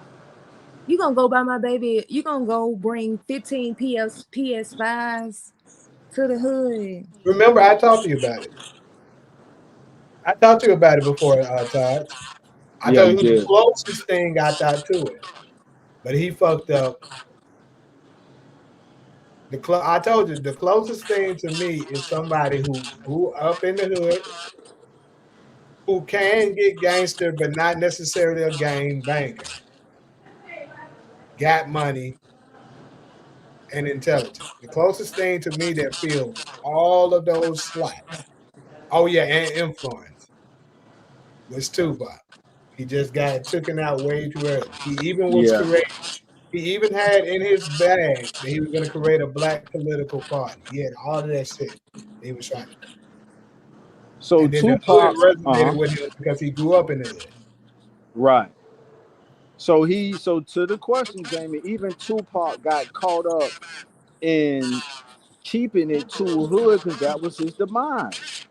Yeah, that's why I say you can't, him signing with Death Row is kind of what led to it. It wasn't. See, I got to be careful saying this because I live out here. So, so it wasn't so much. You said I Not do too. You get it down. I'm gonna right. say it. You, but what I'm saying is, okay, him signing with Death Row is one thing.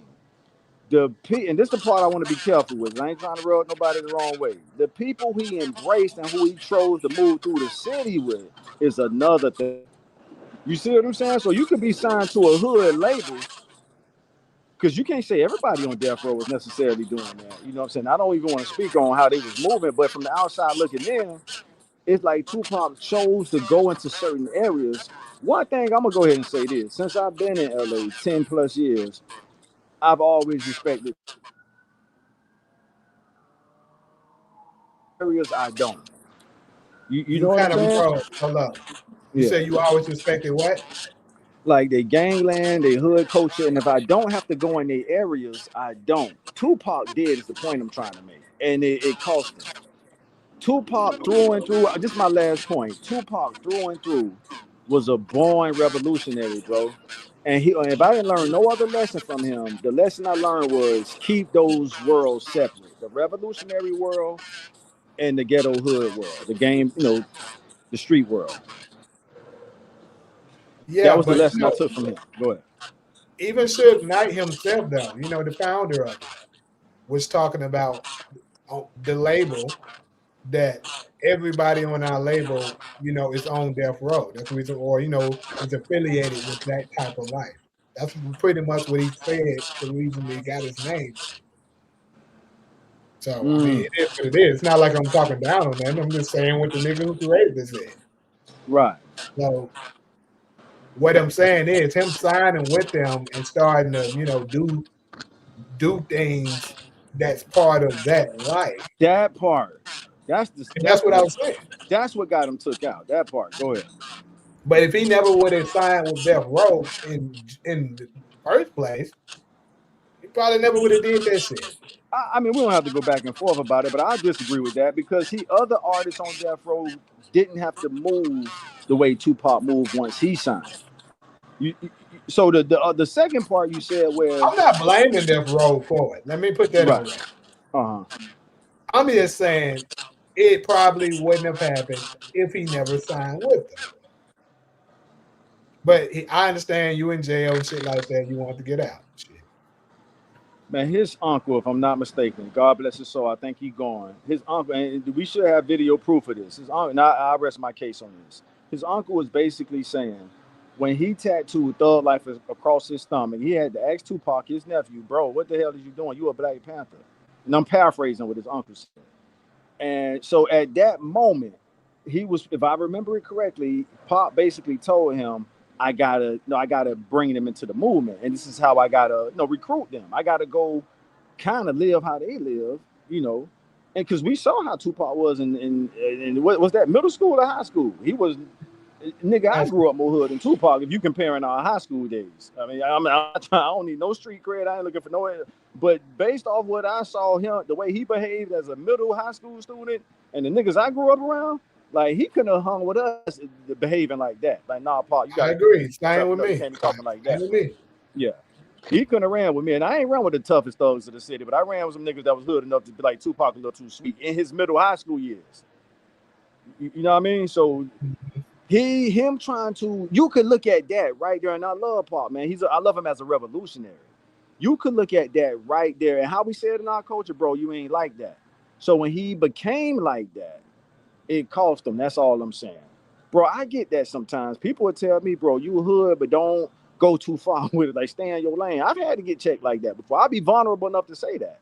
And I have to know my lane. Like, yeah, bro, you from the hood, but don't be, out here like, you putting in work like that. You know what I'm saying? So I get it. Like, Yeah, just, even yeah. me, I grew up around it too. Shit, trust me, younger days I was a YN, but I did have limitations. Like the niggas around me was way worse than I Uh-huh. am. Right. I And can agree. Yeah. Mm-hmm. the good thing that I'm I about to did switch over like phones to my yeah. is that Keep the going, Jimmy. people that was around me, they never tried their best, to influence me to try to get me involved with them. They was like, nah, this man actually got a future. We ain't gonna do him like that. Yeah. All right, though. Let me catch on some more comments. Another part of the problem is that after rappers get rich and start putting money on rivals' heads and buying guns for the hood, that makes them a target when they finally return home. Yeah. Or sometimes they just don't respect them to begin with. Hezekiah said to go with what she said about LeBron and his friends. Juicy J once said that you're not rich if you still have broke friends. I agree with that. New Orleans Saints Carl Granderson and my nigga brother from Sacramento came from. All right, Talia. Can you hear me? Yeah. Okay. New Orleans. He said he can come back to the hood anytime he wants and nobody bothers him. But his brother was killed by Mozzie affiliates, same hood. What was Michael Jordan? What has Michael Jordan done besides suck money out of the black community for his sneakers? Many people have gotten robbed and killed for Jordans. Well, that's true, but I must say, in order to really know some of the stuff Michael Jordan has done, you gotta actually dig for it. I'm gonna say that. Shaq and Ed Johnson are the ones giving back. We covered that already. Jordan don't even like black people. I don't know if I can say that's true. And Shaq fixed up a movie theater. Okay, somebody read that. Going back, trying to change the whole hood in unrealistic though. Maybe donate some money to the school. School system like Chance the Rapper, but trying to change everything tough. Yeah, that shit too dangerous, bro. Y'all think we will ever get our own banks and business again? Like we had before segregation? Yep, we will eventually. Can't change the hood if nobody wants to help or make the effort to change anything. But If I think target they they're not. do. Let me finish reading this book between my okay. I'm sorry, Branford. Could you ever forgive me? Oh shit. That shit was right. I'm sorry. That's the guy You pulled. initiated. I just never hung around him. It's kind of the same thing with me. I hung with him, but eventually I grew out of that life. Yeah, I respect those type of people in the hood that tell you better than this. absolutely. Man, much love Yes, to them. Much one love to hundred them kind of percent, people. one Yes, hundred indeed. percent. And Yeah, I had those type of homies. You know what I'm yeah, me saying? too. Same here, Jamie. Yeah, Yeah, yeah.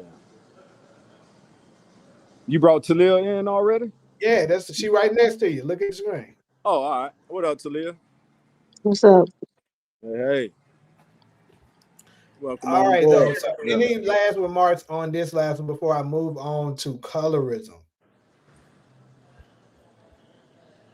Going once, going twice. Yeah, yeah, that's it. Yeah.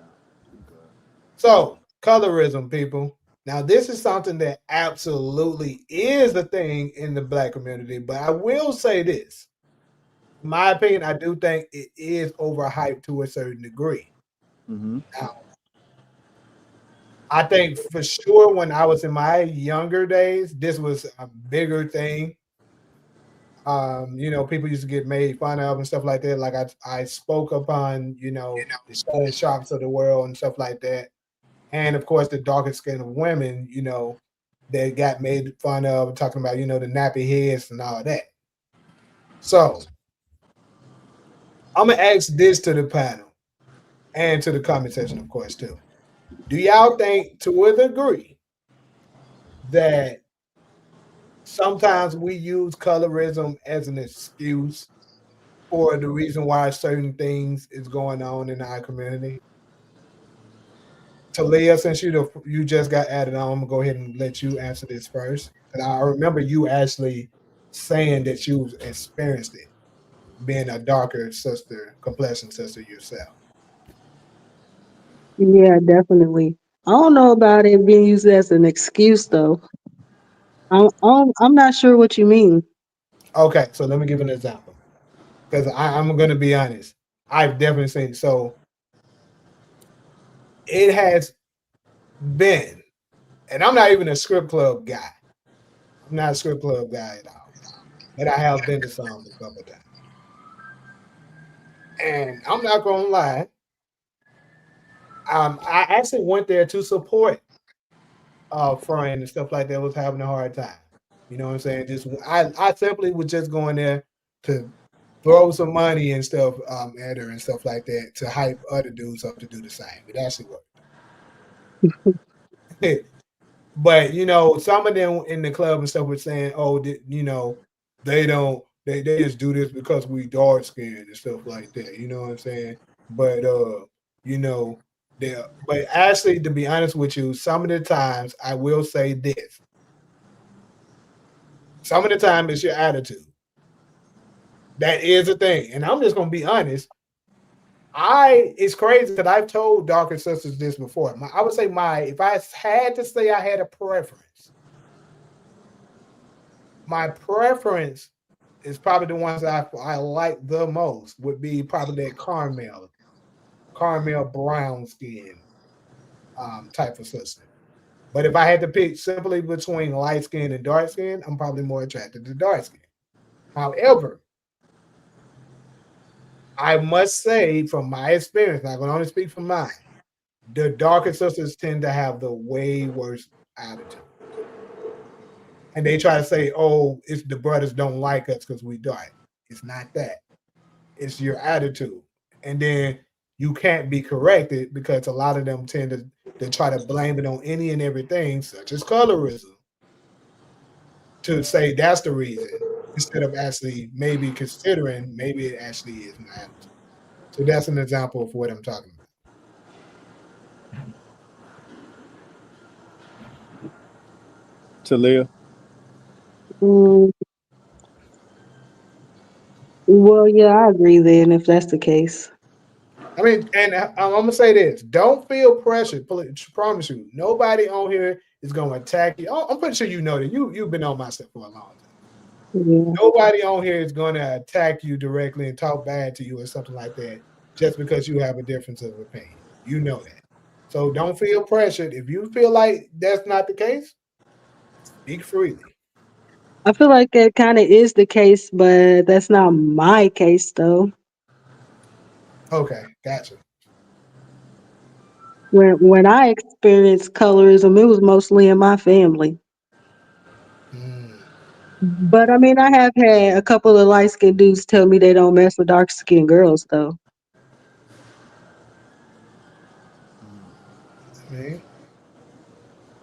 I mean, some people, yeah, you do have this like that, and unfortunately, I mean, I would say, you know, slavery days probably has a part in some of that, unfortunately, because the lighter skin was the ones that was able to stay in the house while the field niggas had to be in the fields or live in the slave house. So unfortunately, I think we kind of adapted that.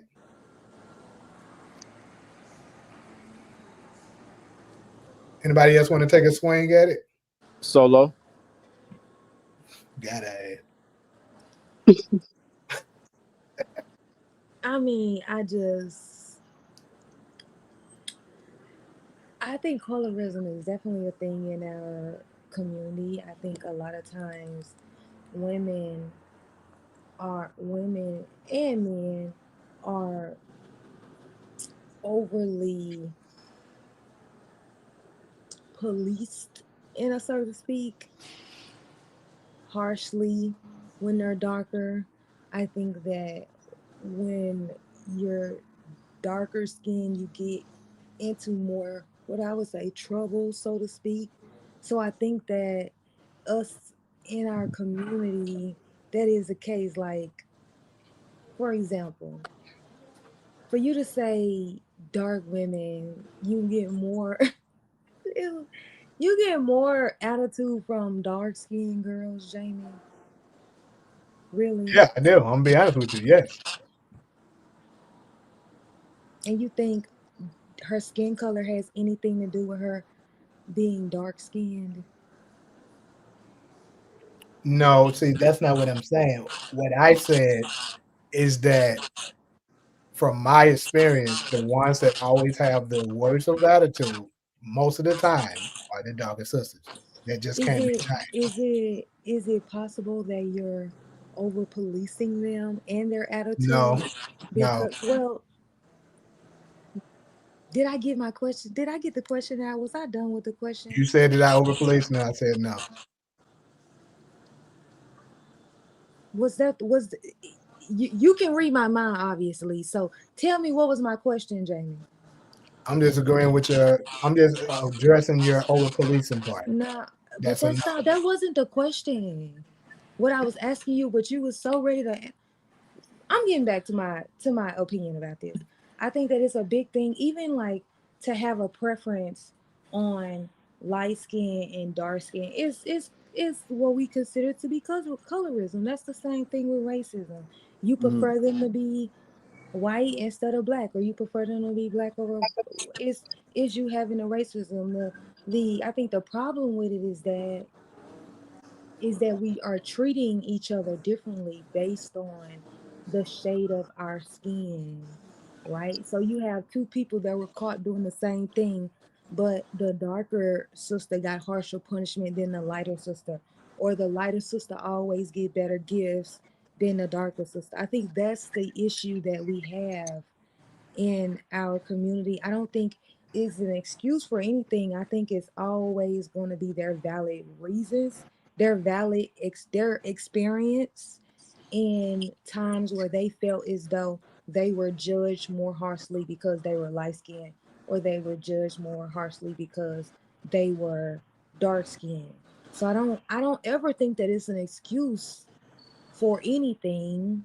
I always accept people and their experience if they were to tell me, well, I felt like I got judged harshly because um, we were caught doing the same thing and I got punished more harshly than my sister or my cousin.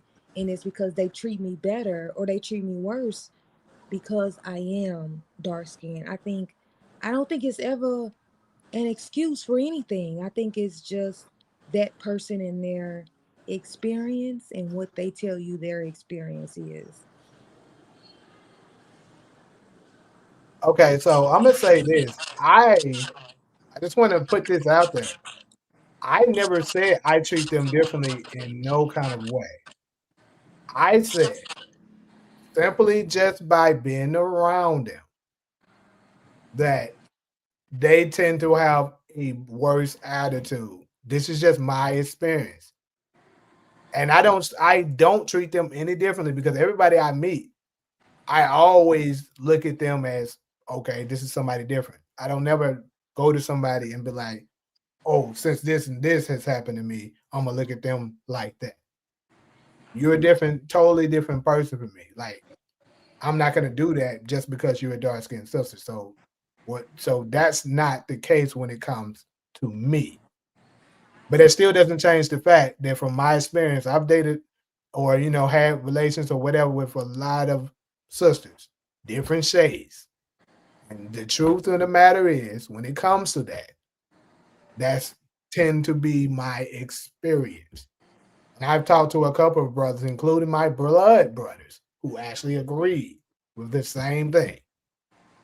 So I'm just saying that's just what it is. Now I'm gonna address another thing that you said that's absolutely the truth. Unfortunately, when it comes to the policing of this is with brothers and sisters. Let's be real. The other ignorant groups, when they look at this, they are way more afraid of us if we're darker than they are if we're lighter. That is the thing. I think it's fair to say that that's really is the thing. They see a big black nigga, the police is automatically way more afraid and likely to want to, shoot pepper spray or something like that because they're afraid that big black nigga finna whip his ass. So, in comparison to another guy who might be on the lighter side, they just tend. Let's just be real. I'm tired. I'm sure you can contest to this, and other brothers in the chat can contest to this. Let's be real. Growing up, a lot of the times they look at the light skinned brothers to be soft. That's colorism. Yeah, Like a that's lot a of fact. brothers look at lighter brothers like that. Yeah. Now, Yeah. some lighter brothers will show that now this ain't that and will Right. whoop your ass. But I'm Right. just saying, come on, like when we hoop for the hoopers that's out there, when we hooping and stuff like that, and we do something like man, do it on that light, man, you just saw man on that light skin shit. Come on, you don't heard that before. Yeah. Yeah. You That's don't good. all heard that before. So it's definitely out there. Yeah. No, for sure.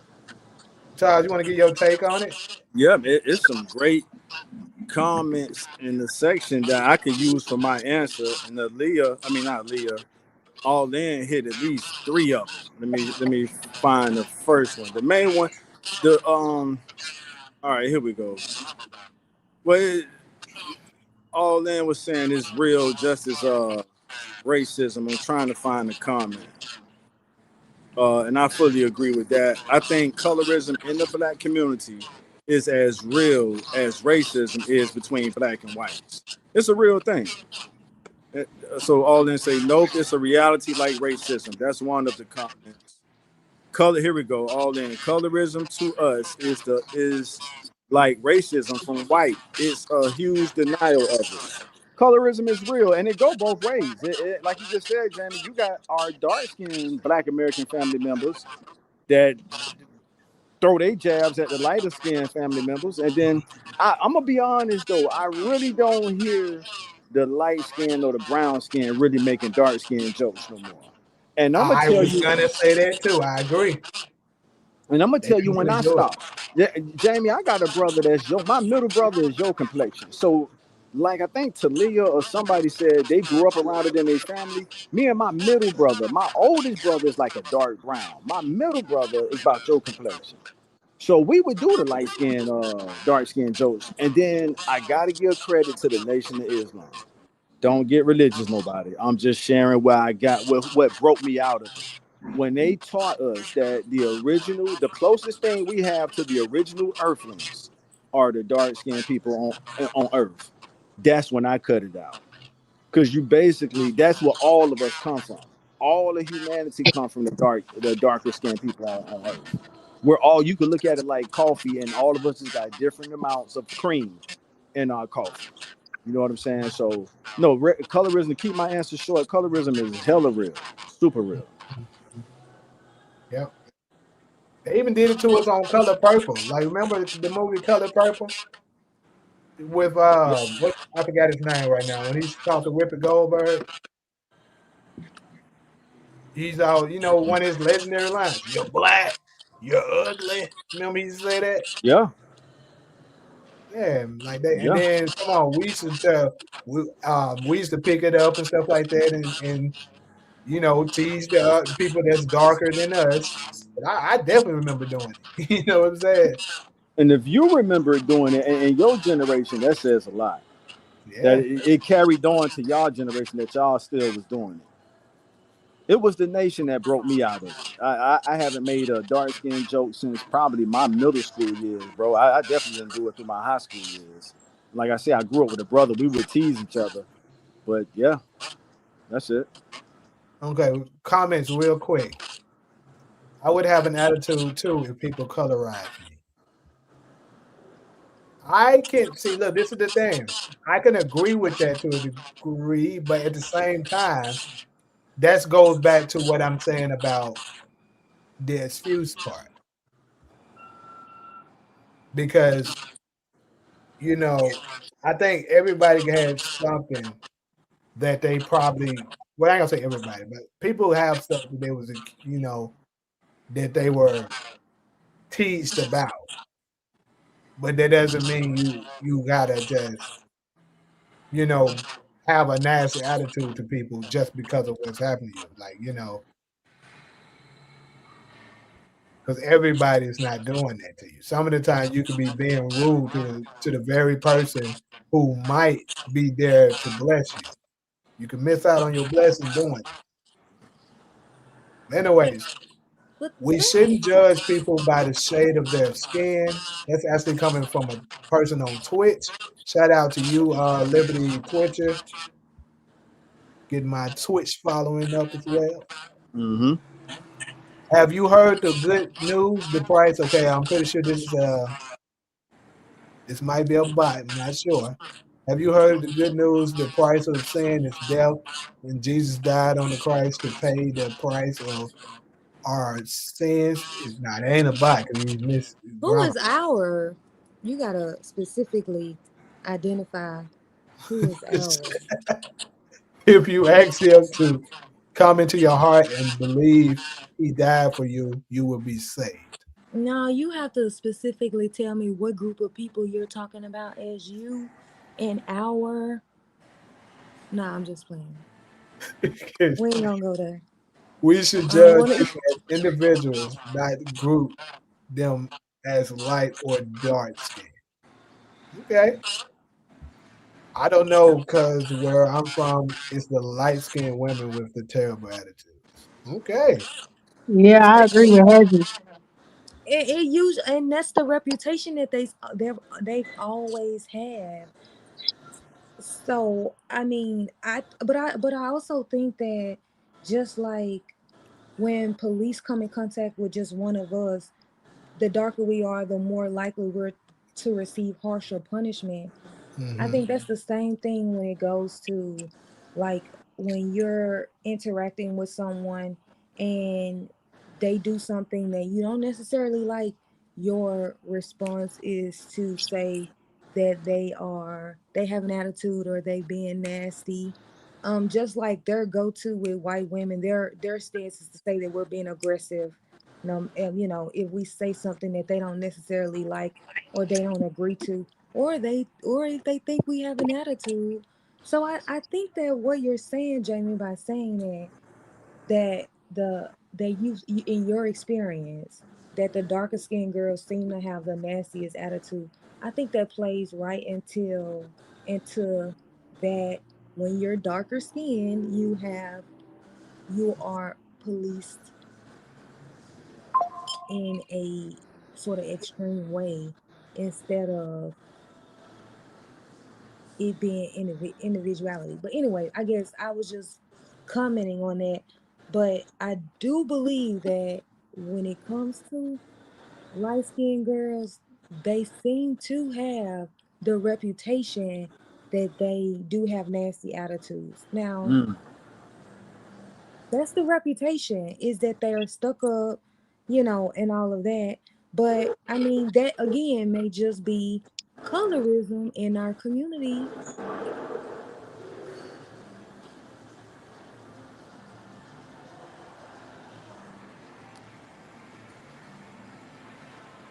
Did she go out?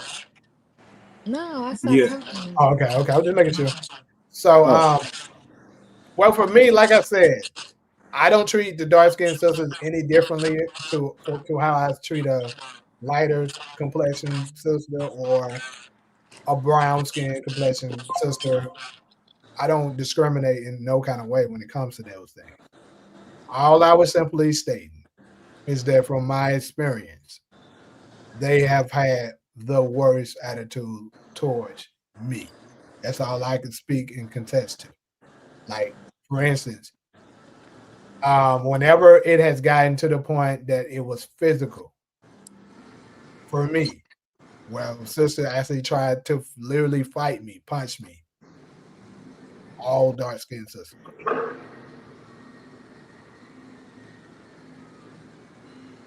You talking So then, about You talk about females that you was like dealing with, or Yeah. Mm-hmm. Talia? And Taj, you know, it's funny. You know both of them. Yeah, You yeah, I know know, at least one. I know one for no, you sure. know both of them. I know both. Okay. Yeah. What's on your mind, Talia? And Because this what this this is a new experience, so we want to it, hear what. real oh quickly. no, I'm with Hezzy though, because where I'm from, it's the light skinned girls with the bad attitude Maybe the East that's Coast thing. stuck up that you But can't even speak to because they assume somebody trying to holler at them when really a motherfucker was just saying hi. Uh huh. Yeah. All right. but check this out. This is my response, Jamie. You said the two girls that have attempted to physically attack you happen to be dark skinned girls. But how many dark skinned girls have you dated that haven't attempted to physically assault you? You said how many have I dated that didn't? Yeah. Or how many have you met that didn't try to physically assault you? I mean, I don't know. I would have to think about it. But the point is that what I said at the beginning is that I've had it with, relationships, whether it was, sexual or whatever, with all shades. And the only ones that did that were the darker ones. That's what I'm saying.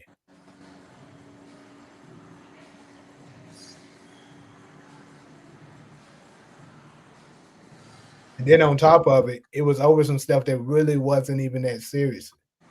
Just getting mad, raging off jealousy to a degree.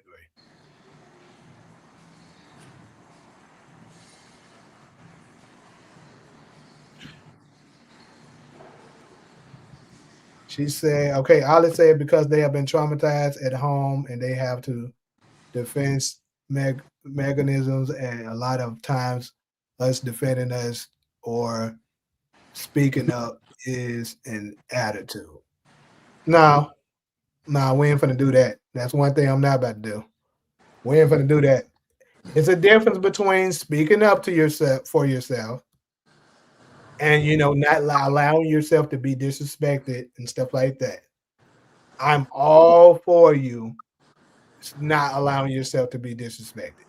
And I agree with you with your next comment for the ones that try to say you pretty for a dark skinned girl. That's bullshit. Obviously, you should feel highly offended if someone ever says that to you. But Yeah, I've been told that a lot. which is bullshit. You just pretty and got shit You to do just in the pretty. That's true. for dark skin. But you know, but at the same time, like I said, it's the same. It's the same for the brothers. Don't make me think this is a gender thing. Just because you're darker and maybe somebody may have teased you for it, still there's no excuse for you to go and beat up on somebody and rob somebody and stuff like that just because you're angry about that. You still have to control that shit because that don't mean everybody else owes you because of what has been done to you. Like I said, bro, growing up with me and my brothers and stuff, we didn't have the best of things and stuff like that. We got talked about and shit like that. How I had to defend myself. See, Solo knows exactly what I'm talking about because she's from Memphis. Memphis is absolutely notorious for what y'all would say roasting. We really say checking and flaming or stuff like that. But I'll use roasting because that's a terminology more people are familiar with. Memphis is absolutely notorious for that. And on top of that, they don't know when to stop. They will like if we're at school, that school start at 7:45. If we're in homeroom all day and school ends at 2:15, dumb ugly ass niggas will check you the entire 8 hours. Them mother they gonna do it the entire time. They don't care. They that ugly in Memphis. So what I'm saying is, I had my experience of being talked about and stuff like that, but I still didn't let that consume me to treating certain people a certain way because of that. It's no excuse. I just learned how to check their ass back, and if they wanted to get physical to the point that they fight. Why you keep giving us these peekaboos, Solo? I didn't mean to turn that damn camera Whatever, on. I did not. That was a mistake. I was trying to unmute myself. whatever. Anyways, though, you know what I'm saying? I just had to learn how to check, and then also learn how to fight. Like you got to learn how to do both of them things going in Memphis, or at But least you, one. You really good if you can do both. I was a special one because I could do both. Like Taj, you know my brother Thor, he only could fight. He couldn't check. So if Yeah. they check too much, he'll just fight Jamie, Yeah. Jamie, how can you say learn how to check and learn how to fight? But then this girl just said that's a defense mechanism of them defending themselves and speaking up for themselves is considered to be an attitude. So maybe she does have an attitude, but that's a defense mechanism. So how is it that you can check back and you can fight, but she can't have an attitude as a defense mechanism? I don't know how in the world you just put that together as the same thing. Because that's what you're answering. You're saying that that's an excuse for her. You're saying that that is an excuse. You're saying that I what did she not. I just said said. the opposite. Oh my God. Am I tripping? You are. No, I'm Absolutely. not asking you. I'm asking other people on the panel. Is he not saying that? You just said that that is an excuse because they have trauma at home. You're saying that everyone has their own thing that they went through as children, and the way they had to overcome that, according to you, your example was checking and fighting. But the way that she's overcoming that, or at least trying to, or whatever her defense mechanism is, having an attitude. I see the So you're connection. saying Okay. to her that that is an attitude, and you don't have no excuses to be ugly, but you can go to school and you can check back and you can fight. No, look, this is what I said. What I said is that it is no excuse for you to just have an attitude in general for people who aren't doing anything to you. Like for instance, someone approach you. They could be simply as saying hello to you, having a brief conversation. You got attitude, rolling your eyes, saying something smart to them. There's no excuse for that, is what I'm saying. What I was saying for me in high school, as you know, in Memphis, it can be people that don't even know you will start checking you and shit for no reason. You know that. So what I said is I had to learn how to check. So when they start to check me, I would check them. And you, as you know, being from Memphis, if they know you are capable of finding their ass up, they're least likely to check you. And it's the same with fighting. If they know you can fight, obviously they're not going to try to pick on you to fight you. That's what I said. It's nowhere near the same thing as somebody having an attitude for no reason.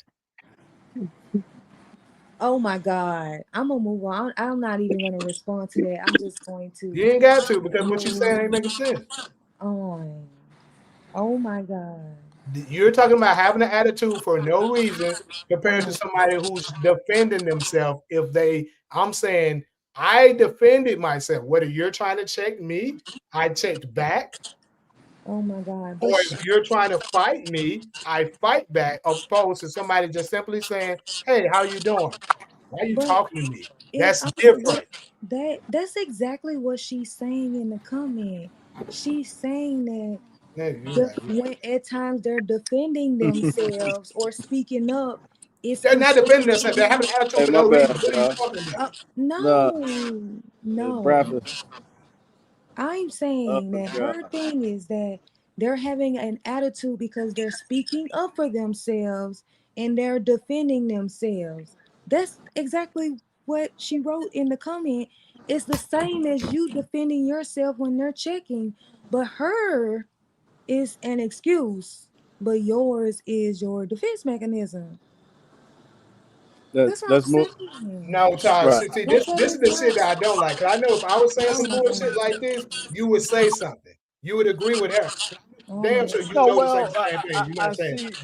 I think we should move on, but I see the dots solo connecting. I don't think we should spend no more time on it because y'all been going back and forth about it, enough. But we can save it for later. You know what I mean? It's see you trying to avoid it, bro. You no, know good but damn We well what I'm definitely can talking move about. on. We no, definitely can move on. We definitely can move on. yeah, I see the connection she making. I'm not necessarily saying I'm taking So, her bro, side, but I see the fuck the connection. connection. That ain't what we talking about. What I Uh, am talking about is that the same thing. You know that's not the same thing. she's saying that that's the lady's defense mechanism by using the attitude instead of checking the fighting. Correct, Solo? That's not, bro. That ain't got nothing to do with what I'm Yes, talking about, though. that's you're defending yourself because they're checking you. Right. But so And what? What's your purpose of defending she is yourself if no defending one's done nothing to herself you? that's what she's saying. She's not what you're saying, Jamie. That's what she's saying in the comment. If you read it, she's saying that they're considered an attitude when they're defending themselves or speaking up for themselves, Jamie. Not what you think she's saying. That is what she's saying is considered to be an attitude. We can move on. We can move Let's on. move on, We can y'all. move on. 'Cause I'm down 40%. I ain't got the battery charger with me. Let's go. That's your last one. Yeah, it's the second phone here. All right, let's go to that.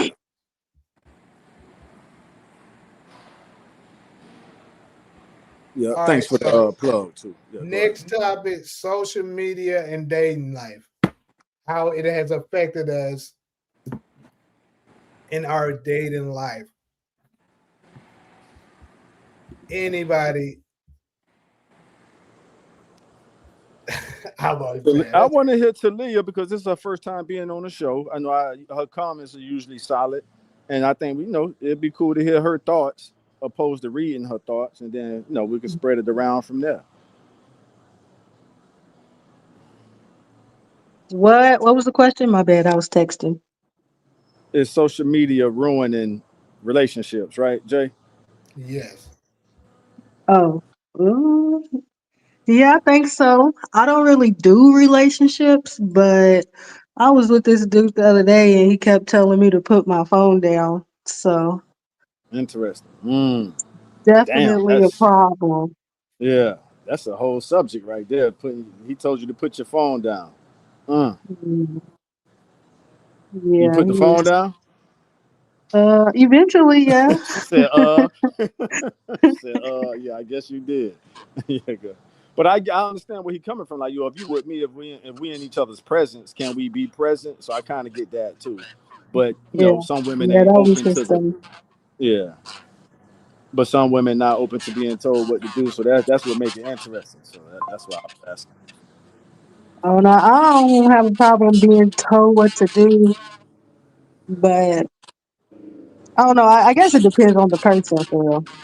It definitely depends on the person. I've seen that. Yeah, with people, they'll let certain one guy talk to them a certain way, but another guy can't. So yeah, you're right. Yeah, that's true. But yeah, social media is definitely a problem, especially when you have people who get mad about the people who you're friends with. Mm-hmm. Because I've That's had it. that problem too. Uh huh. And I actually never solo. heard it before, but I would. That makes me want to go listen to it to see what Yeah, I the hell. laughed at that comment too. I know what you're talking about. Hey, it's a banger. It's like the big beautiful bill. Solo, you want to go next on a social media relationship dynamic? Um, I'll go last because I'm still trying to understand what exactly are we talking about, like how relationship, how yeah. So I'm still trying to figure out exactly what Hmm. the topic is. So that's why I want Oh, to go a little okay, last. let me explain a little further, and I guess I'll go ahead and give my take too, so that way you can kind of have something to respond to. So, in my opinion, I think social media has absolutely destroyed us because I remember back, You remember when, I like you, you like me. You know what I'm saying? We may go out. Okay, I like him, I like her. You know what I'm saying? There is a connection. Cool. Let me see what his dreams and aspirations are. What's her dreams and aspirations? They align. Okay, we're a match. I'm not so fixated on, how much money he got in his pocket. I'm not so fixated on how much she how quick she might be to give it up and stuff like that, trying to get played. Because I think dudes, we only worried about getting played so much now because and we have seen on social media or reality TV shows and stuff like that.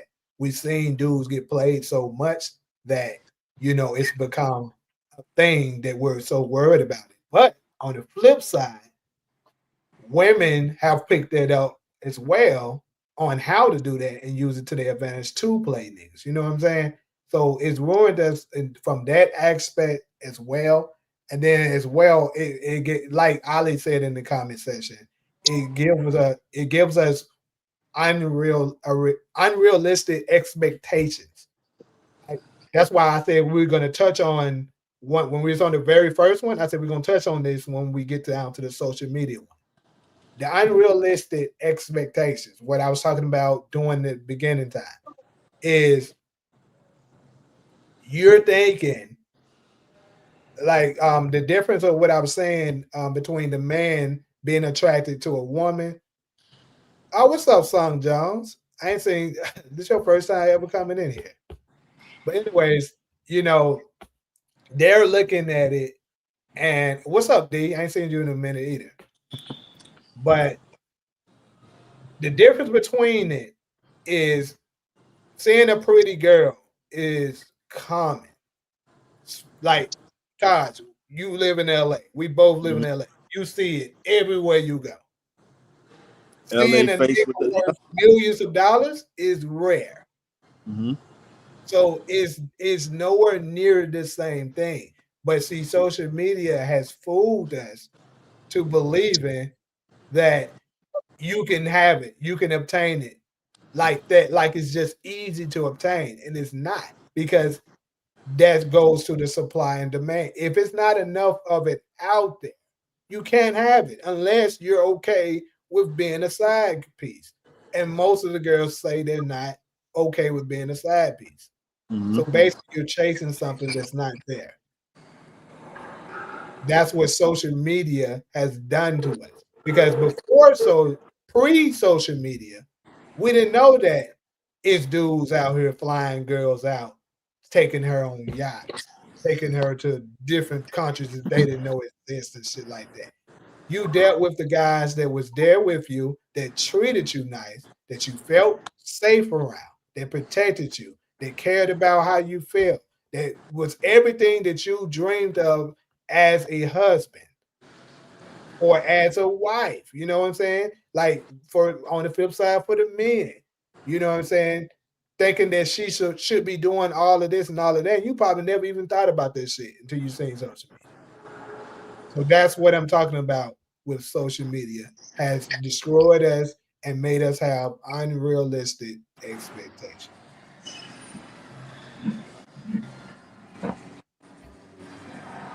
Whew. I think this is about to be the biggest I've ever went against the grain on all of the shows I've been on.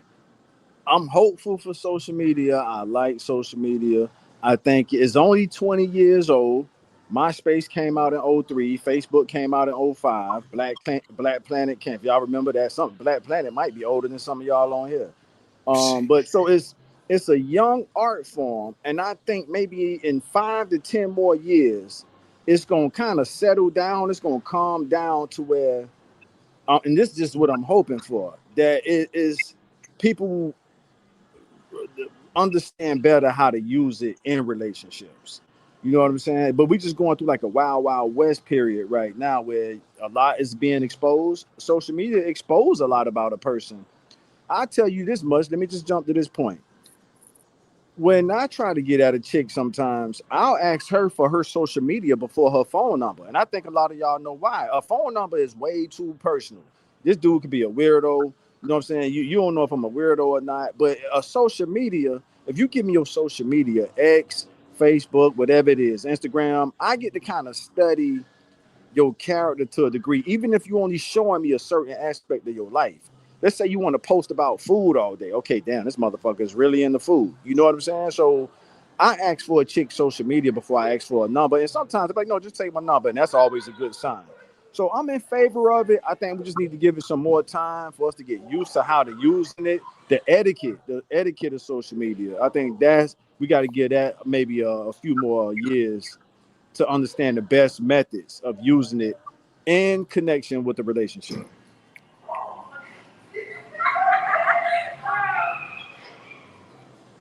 But since everybody quiet, let me make this one more point. I'm old enough to remember not having social media, and I want to say, I want to make a bold statement. It's the most powerful tool I've witnessed in my lifetime. So I know a lot of people have their thoughts about it. They basically put the power of a TV production in our hand with the smartphones, whether it's Android or iPhone. iPhone is putting out movie camera phones now. You could film TV shows and movie scenes with your iPhone 17, 16, what have you. So it's the most powerful. Look what it's doing to the mainstream media. That's my last point. Look how social media, you know how many stories have been broken on social media first, and then mainstream media was forced to pick it up because everybody was talking about it on social media. So I just think it needed a little more time to for us to get the etiquette right. That's it. I remember not having social media too. You remember that? Yeah, Slightly for us, I would say. No, me and Solo is close to the same age, so I would say slightly for me. I remember it, but most of our lives, social media was here.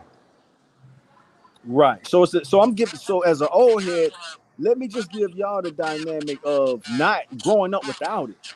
And I grew up watching TV, Yo MTV Raps, Rap City, and that shit always looked cool on TV, whether it was New York City, whatever it was. So now to get the technology to where you can show your lifestyle, whatever you want to show. If you want to exaggerate, that's your channel. The TV shows exaggerate. The main point I'm trying to make is social media is the new TV, and we have the power and control on what content we want to put out into the world. Y'all see what my headline say? My shit say Taj Hollywood lifestyle content. I want to show people certain aspects of my life, and that's it. Certain parts I don't want you in. Other parts I do, and that's my choice. That's it.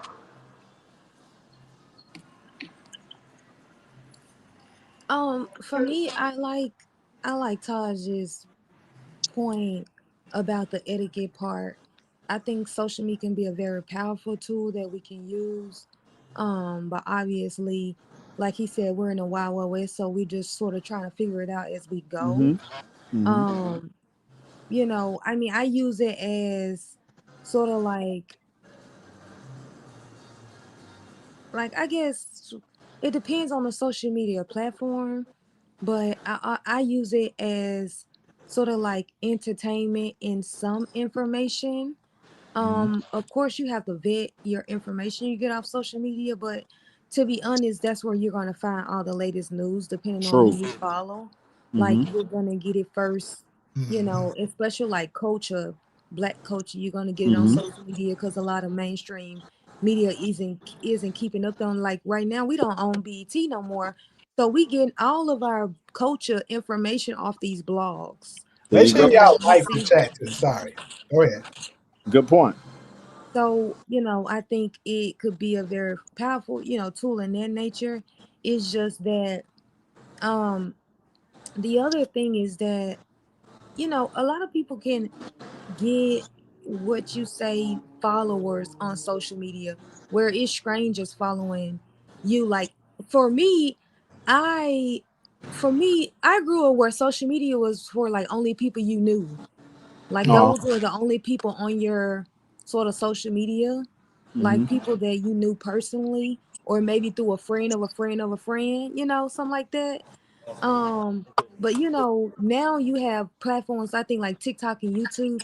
You can follow complete strangers who live on the other side of the world. You know, when I get on Instagram, Instagram was like a friend type of thing. Facebook was a friend. MySpace was a friend. Like you only followed your friends or maybe friends of friends of friends.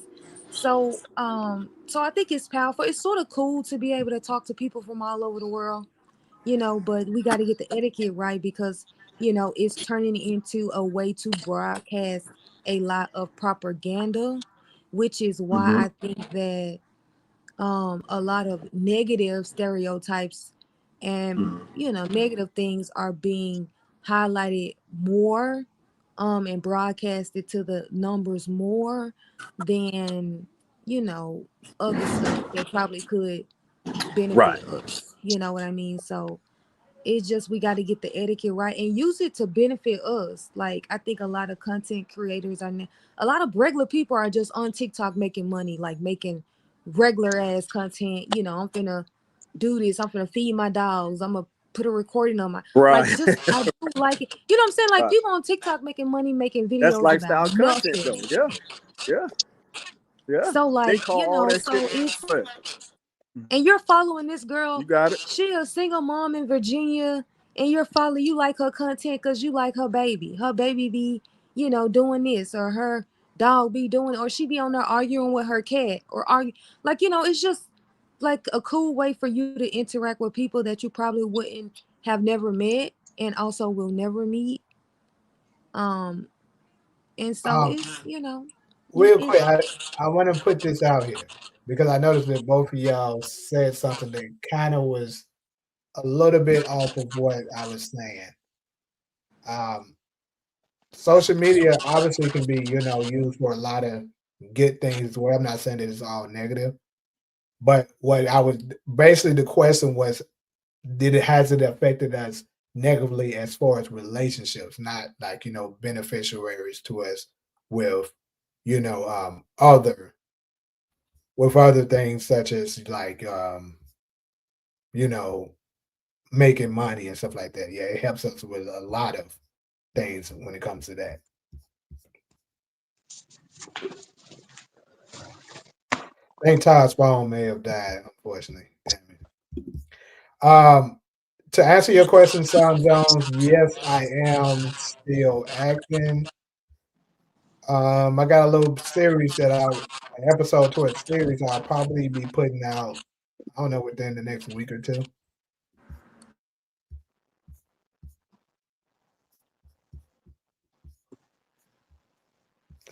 Anybody else wanted to add something before I address the rest of these comments? Nope. Okay, let me start these comments. I'm solo one. I'm sure she's about to come back in. Um,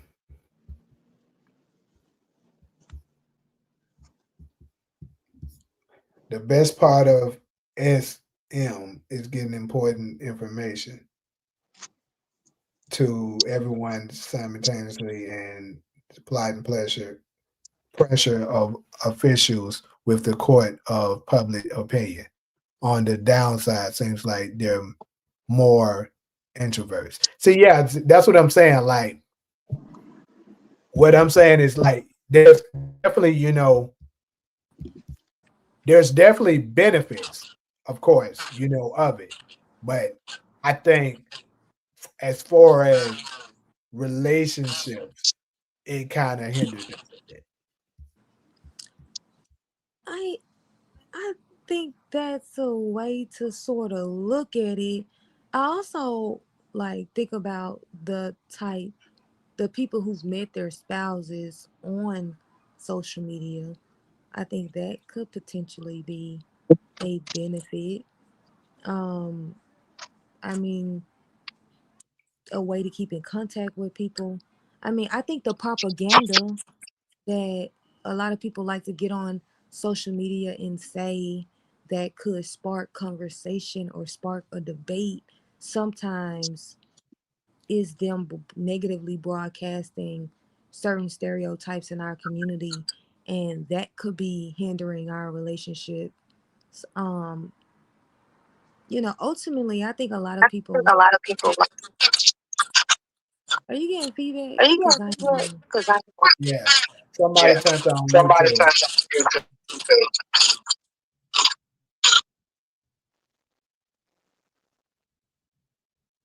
All right. Yeah. It's still there, I think. Hold up. Are we good? Testing. All right. So I guess it's all right.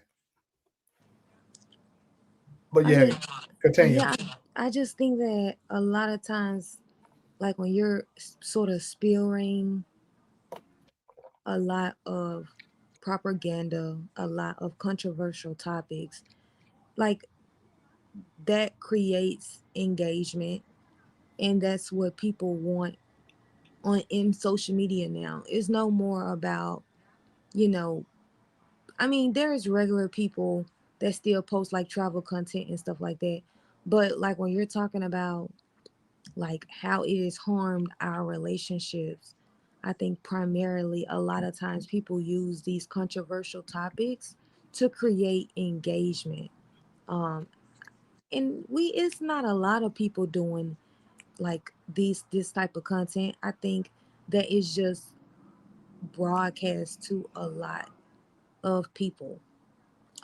So I mean, if you engage in that type of content, maybe you see that a lot on your profile, because it's an algorithm.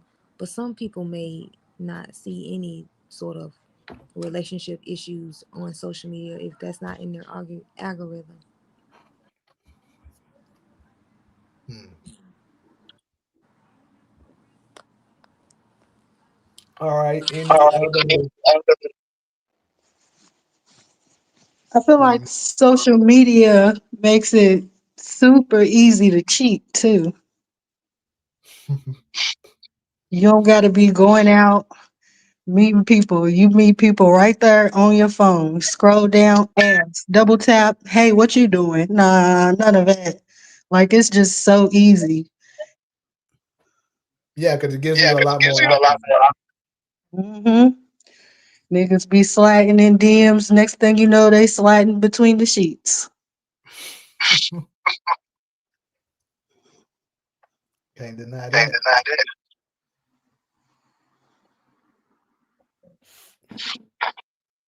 All right. I'm All gonna right, move I'm on gonna to move the on to last the topic. last topic. You have a You have echo an coming echo. from her. I think she I think has he something. has. It's on It's on Talia's. the lid. What? It was on It was Talia's on the thing. That's lid what thing.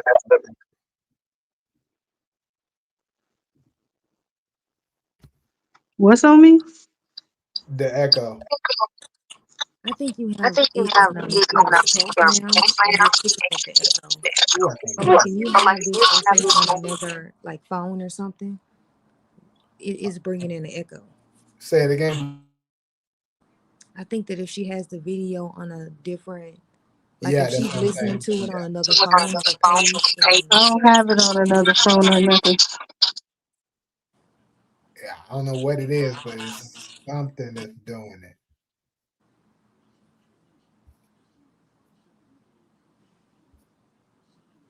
Really hate when it start to do that. I need to look in on it more to figure out what caused those.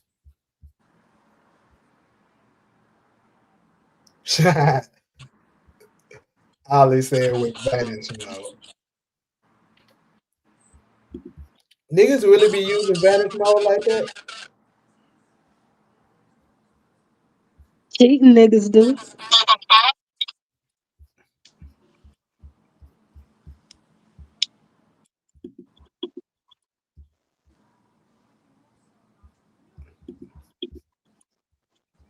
All right, though. All right, Final now time. final time. Um, so this is a topic that I got from, I think this on another content creator's channel a while back, and I thought this one was pretty interesting, so I wanted to bring it to the table and get y'all take on it. It's like basically it was a young lady that was expressing her opinion on this, and she, in a nutshell, said basically that romance is a poor man's sport. And I guess I'll give a little bit more context to it. She's basically saying that if you got it like that, you ain't really got to be going out your way to express your love for, your significant other, opposed to somebody who, really don't have it like that, but you're still going out your way to be spontaneous and stuff like that, letting them know, hey, you my everything. I love you. You know, things like that. So, do y'all agree or disagree?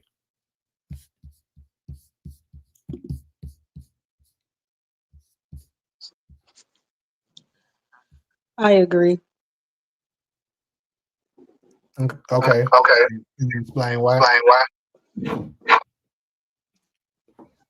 I agree because if you got money, I mean, yeah, you don't have to do all that. You just got money, so you gonna get bitches. They just gonna come to you regardless.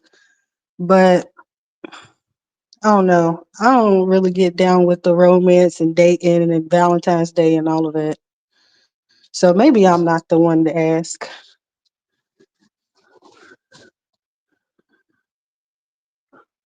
I'm Okay. not a. So I'm ready to hear I'm ready yours. to hear yours. I don't I don't understand. understand. Okay. So, basically, what the lady was saying is that if you're a rich dude and stuff like that, you ain't got to be doing, you know, having rose petals coming down the, hallway and shit like that. Setting up surprise dinners and let me see what's kind of other things you can do. Stuff that people do to set up and show that you're really special to them. The rich nigga like, look, I'm paying for this, I'm paying for that, I'm paying for that. You know what I'm saying? Making sure you good. That's enough. So she's saying the rich man don't have to do all of that, but the man that don't have so much, he has to show his love in other ways because, you know, more than likely in their relationship, it's 50-50. So he has to show and express his love with more, more ways than just paying for everything.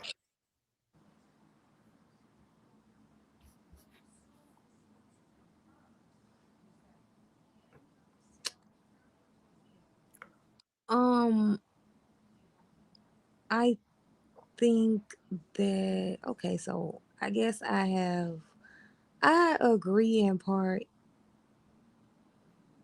and disagree in part. I think that depends on what you consider to be romance, right? Because to me, if he's paying all of my bills, if I'm with the rich man and he's paying all my bills and he's giving me my little money and taking care of me, that's all the romance I need. Then I know, yeah, like that's the romance I need, so to speak, right? Quote unquote. But if I am dating someone who can't do that and I'm having to go 50-50 with them, then how they're see this is I guess this is why I'm sort of confused on do I agree with that? I guess it's romance on both.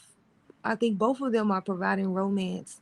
I think a lot of time with rich men when they're dating rich men, I think they have a certain type of woman, and a lot of them women have that date rich men, and I'm talking about real wealth. They know the game, so to speak. They know how this works. So they don't expect him to be at the house every night or to be able to do all of this because he's put me in a $5 million house. He's paying for everything. I got his master's card, or I got his card, I can go tear the mall up, and that's how he makes me happy, right? Mm. So to me, them women consider that to be romance. That is romance. I think that the flowers and stuff is what other men consider to be romance. And that may be a cheaper version of it. Since I can't give you my American Express card and you go blow it at the mall, I can't do that. So I have to figure out other ways to sort of make you feel special or make you feel.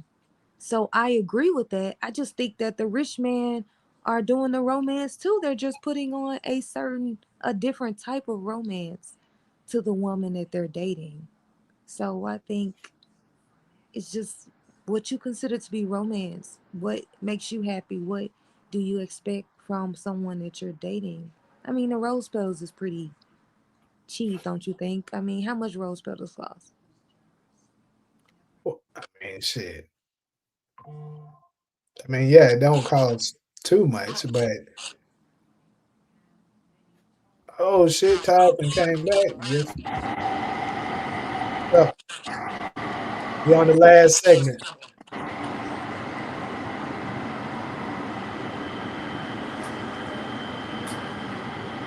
You can hear us? Damn, it's funny, man. Now arriving, Expo Crenshaw Station. This is as far as this train goes. You can hear us? Metro E line upstairs. To transfer, remember to tap again. Make sure you have all of your personal belongings and remain seated or hold on until the doors have opened. Upon arrival, all passengers must exit the train. Those who wish to continue riding must exit and re-enter the station. Y'all hit the last topic yet? We on the last topic. Okay. So So I'll repeat I'll it repeat it and stuff and like stuff like that. Basically, I'm asking, it was a young lady. Basically, she was saying that romance is a poor man's sport, meaning that all this, oh, I'm gonna buy you some flowers and stuff like that, and a dinner on Wednesday, every once in a while, or make a nice bath for you and stuff like that when you come home from work, or things like that. And opposed to a rich nigga, he ain't doing none of that. But hey, he paying all the bills. You ain't never got to worry about paying anything. So what she's saying is that rich niggas and stuff like that, they ain't really got to do all that stuff, that romance shit. That's just a plus if he chose to do so. But that's really what's something that was created for the poor guy to be able to court, basically express themselves to their woman to show their affection. So, yeah. And I was getting people's opinion on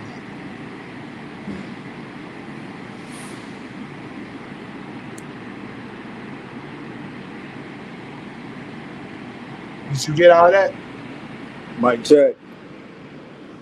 Did you hear what I said?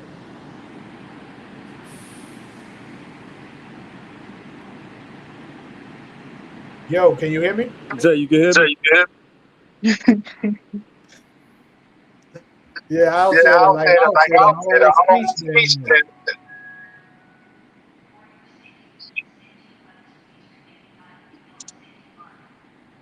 So Ali, So you said it's you say kind of it's kind of screwed. screwed. We all We need all love and need love affection. and affection. What's affection? Ex Future. That's Execution. what he That's said. But what is it though? Let me see if I can give a give a definition yes. of it. Hmm. Mm, Damn, it's damn, crazy. it's crazy. I'm trying to figure it out. How would I How would define you it? define? I think I can live without affection.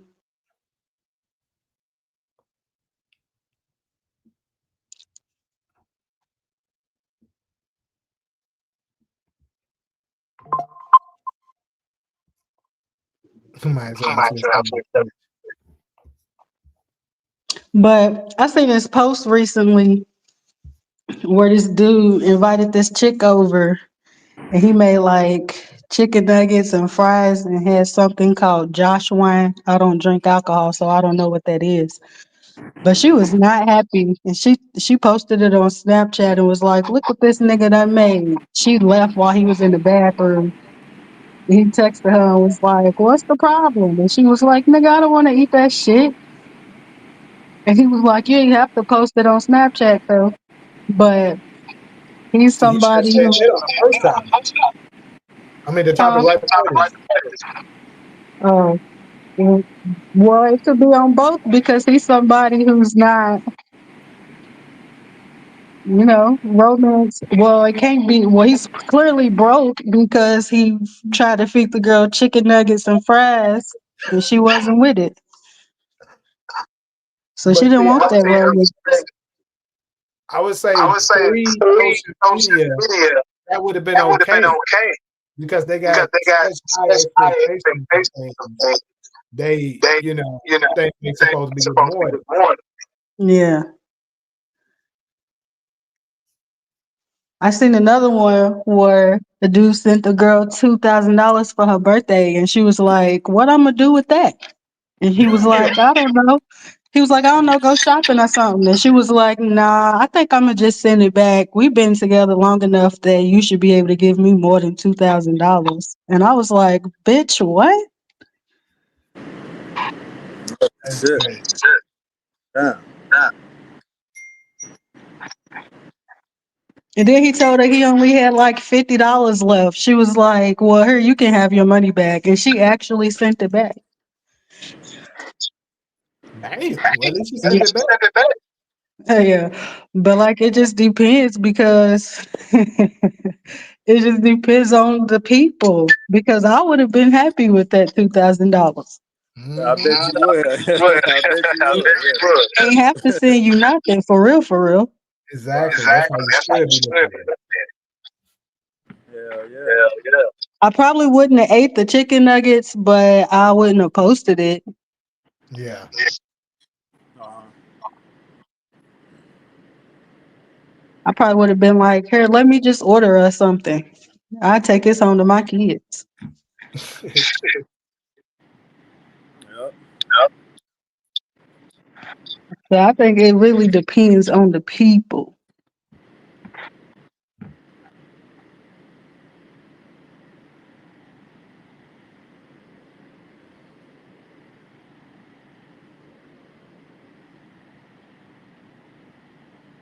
Todd, you want to give your opinion on it? Yeah, I use romance more as like a reward. So if I'm dating a chick and she does something that's worthy of a romantic gesture, I'll do it then. But and I understand the title "Romance is a Poor Man's Sport," but that shit get expensive. And for the first time, I'm gonna go ahead and say it, Jamie. I've told you on just private phone calls, like that's what dates.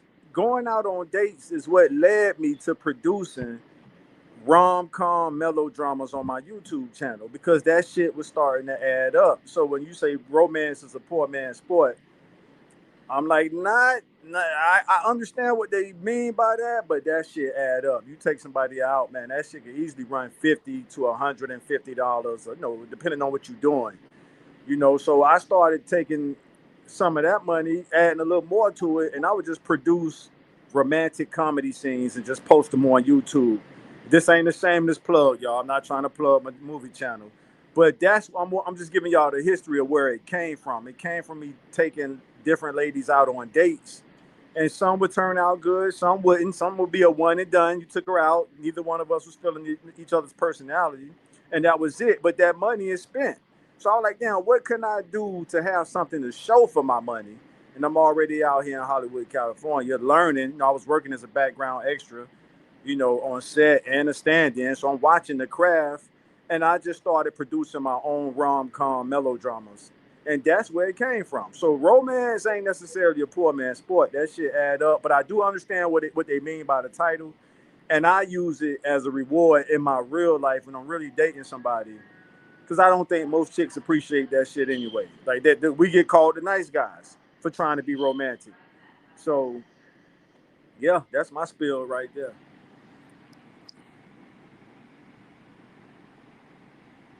Well, it's absolutely true that we get called the nice guys, but sure, they'll be trying to do all that. Yeah. And one more thought, Jamie. I meant to get this out when I was logging back in. And this is an insecurity of mine. I'm gonna be vulnerable enough to share one of my insecurities. I don't like to give a lady nothing another man can take advantage of, with the exception of going out to eat.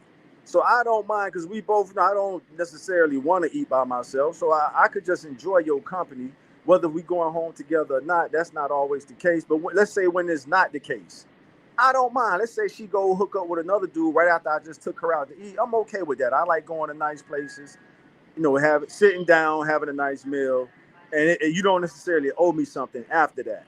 As far as everything else, so something like stuff like money and all that shit, I don't like to give a chick nothing another dude can take advantage of. To where I'm just feeling played like, okay, she used me like what Talia was saying, and I caught the tail end of it with the person who got the $2,000.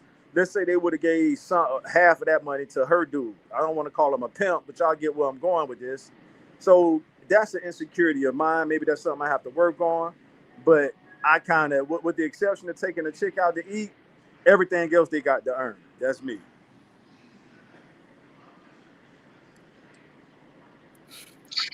I understand that.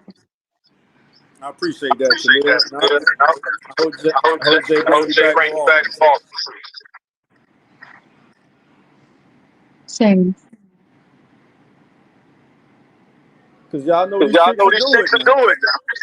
They'll be using one dude for the money and letting another dude who ain't bringing nothing to the table back. Yeah, that's true. So I just don't want to be that duck. I don't want to be the lame duck.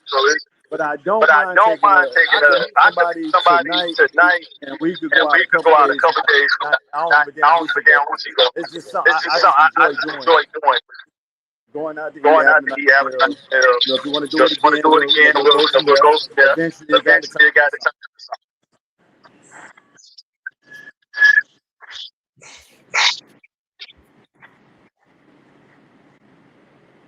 All right.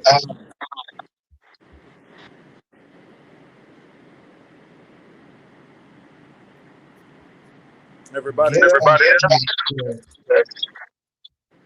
What Solo said? Solo went already? Yeah. Yeah, I did, but very unsatisfactory. Say that again? I heard very bad static. Yeah, I know. That's why I kind of So like adjusted the I don't know. It's something up with when her mic's on, it does that. Like I said, I got to do some research on to figure out what is it that be causing it sometimes when people be coming on.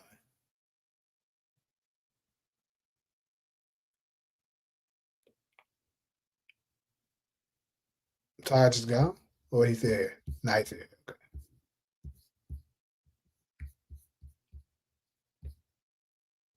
I don't know though, because he ain't saying that. Hey Todd, you still there? Yeah, something done happened. But anyways, I think I'm gonna get ready to go ahead and wrap this thing up. Been a nice, another good live for us and stuff like that. Great topics. Talia, appreciate you stopping through and coming on up. Solo, you already know. Another Sunday, another great podcast. Another time for us to disagree in the public eye.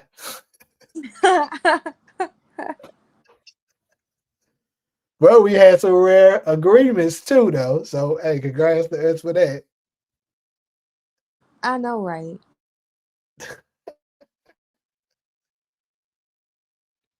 Cause yeah, that's the funny part. Yeah, this shit is nothing new. It's just this is what we do behind closed doors.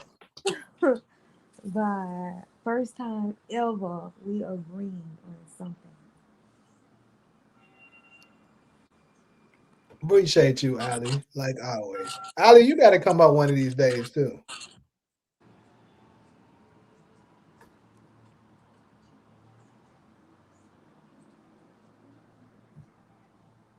Yeah, I think y'all don't put the squeeze on Michael ass. I ain't seen him in a little minute. Finally got his ass up out of here. Or he finally got tired.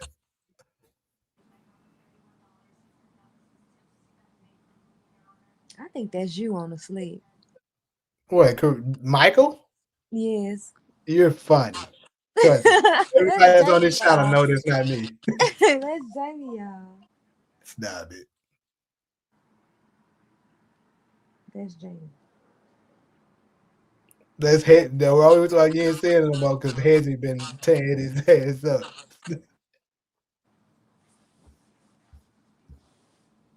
He said I wasn't playing with him today. Yeah, like that nigga there.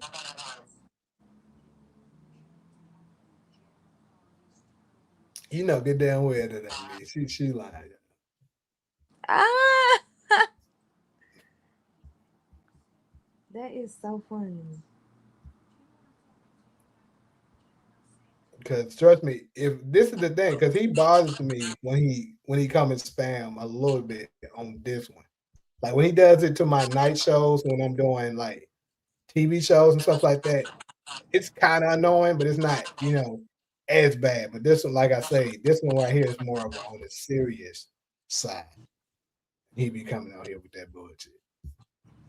Then also, how you know it ain't me? How the hell he on other post channels doing the same thing?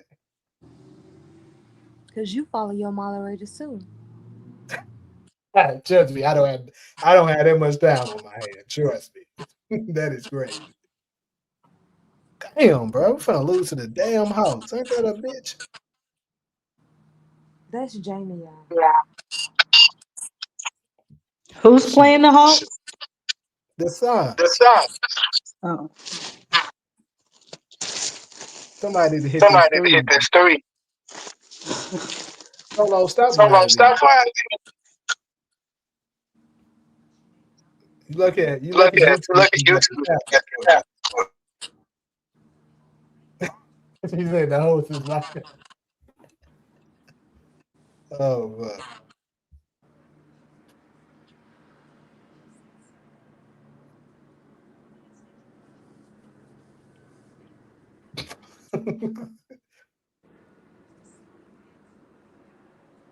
Okay, look at Cooper Flag. Finally had a good game.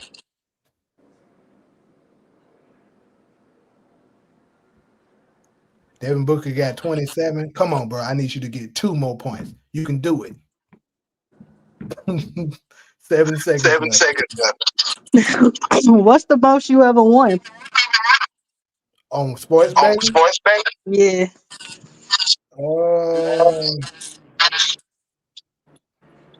Like from Like 1 from to one entry, to entry, I was like I was like 4,000. 4,000. Damn.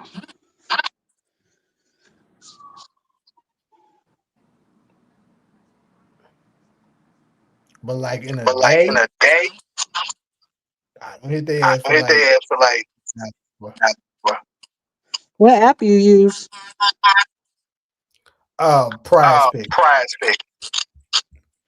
Seem like that's the most popular one. I mean, I guess you I can mean, I say that, guess you can but say that. But we can't use we can't use FanDuel fans in in California, so California, we so can use Prize Pick. I think I'm gonna get into that. Don't do it. You're gonna Don't be do it. addicted. You'll be addicted. I'm gonna be addicted. Yeah. Yeah. Stop capping, Stop solo. capping, Solo. Matter of fact, get your Matter of ass fact, on get your ass TikTok. on TikTok. I can send you I the can send okay. you the okay. No, I'm not No, getting I'm on not TikTok, please. please. No. No. All right. All Get your right. ass in Get your ass the on.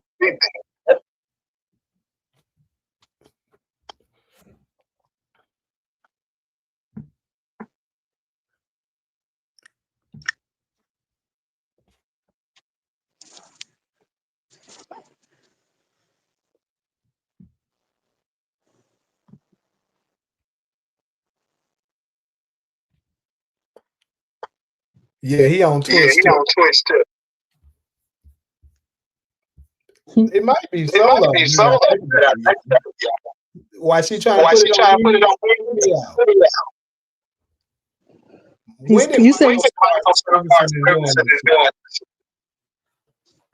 You said he's commenting on Twitch now? Yeah, the nigga on Twitch. That's crazy. But look, think about this. When did Michael start? Probably like 2 months ago. Probably. When did Solo show up? That's how you. I don't know. Solo, you can't push that narrative. All of these people that's in the chat right now, for at least a year. Michael didn't exist. Well, my first podcast was in Puerto Rico. Hold on. Say that again. My first podcast was in Puerto Rico. No, that was the second one. How the hell you gonna tell me? Because I remember it. That's how. Fuck.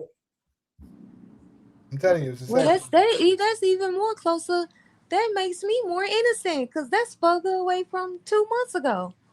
2 months ago it's November. That's September the 15th. That was no. Yeah. That shit was in August. You said he came 2 months ago. No, he started doing the apologize to me shit like 2 months ago. Don't try to flip the switch. That's you. I'm telling y'all, it's her, y'all. She tried to put this shit on me. Nah, you know what? I would have probably had a more black name. It wouldn't have been discretionary or like objectively racially ambiguous. Now my name would have been Black as Fuck. My troll name would have been Black as Fuck. I'll give you that. It would have been some shit like that. Yeah, it would have been Black as Fuck. So damn, you already know my little burner account, so I ain't got no more burner accounts.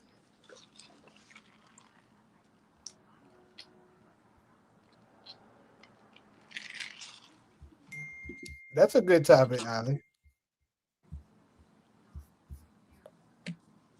We can probably put that in there because the hood is, the hood is definitely something. Why is this nigga name? What's this? Tyranny on Twitch too. It's crazy.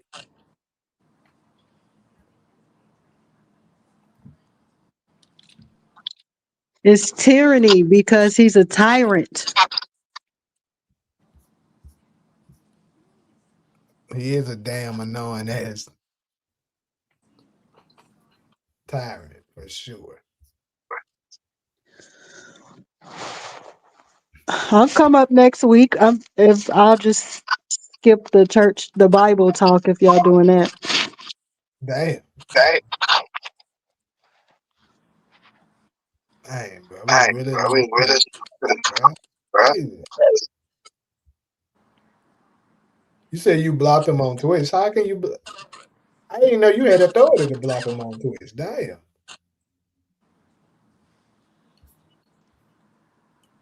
I guess that shit work. I guess if it's connected, you can do it like that. I didn't know that.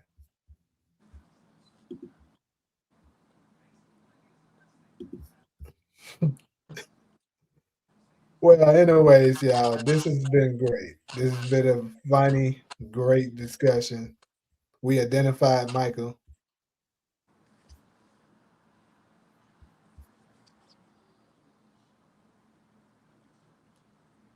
Oh, okay, I get you. You blocked him on yours.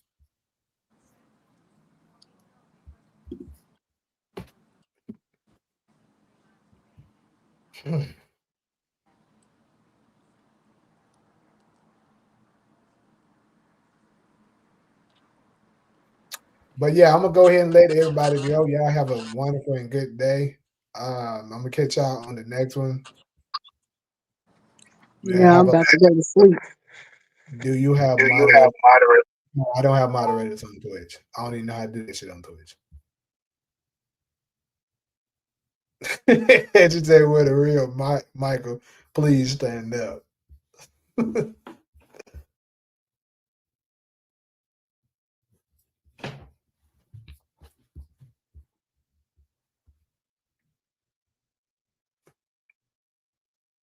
Is it Michael or Branford? I don't know, bro. Brand, we all know that's the same person too, but.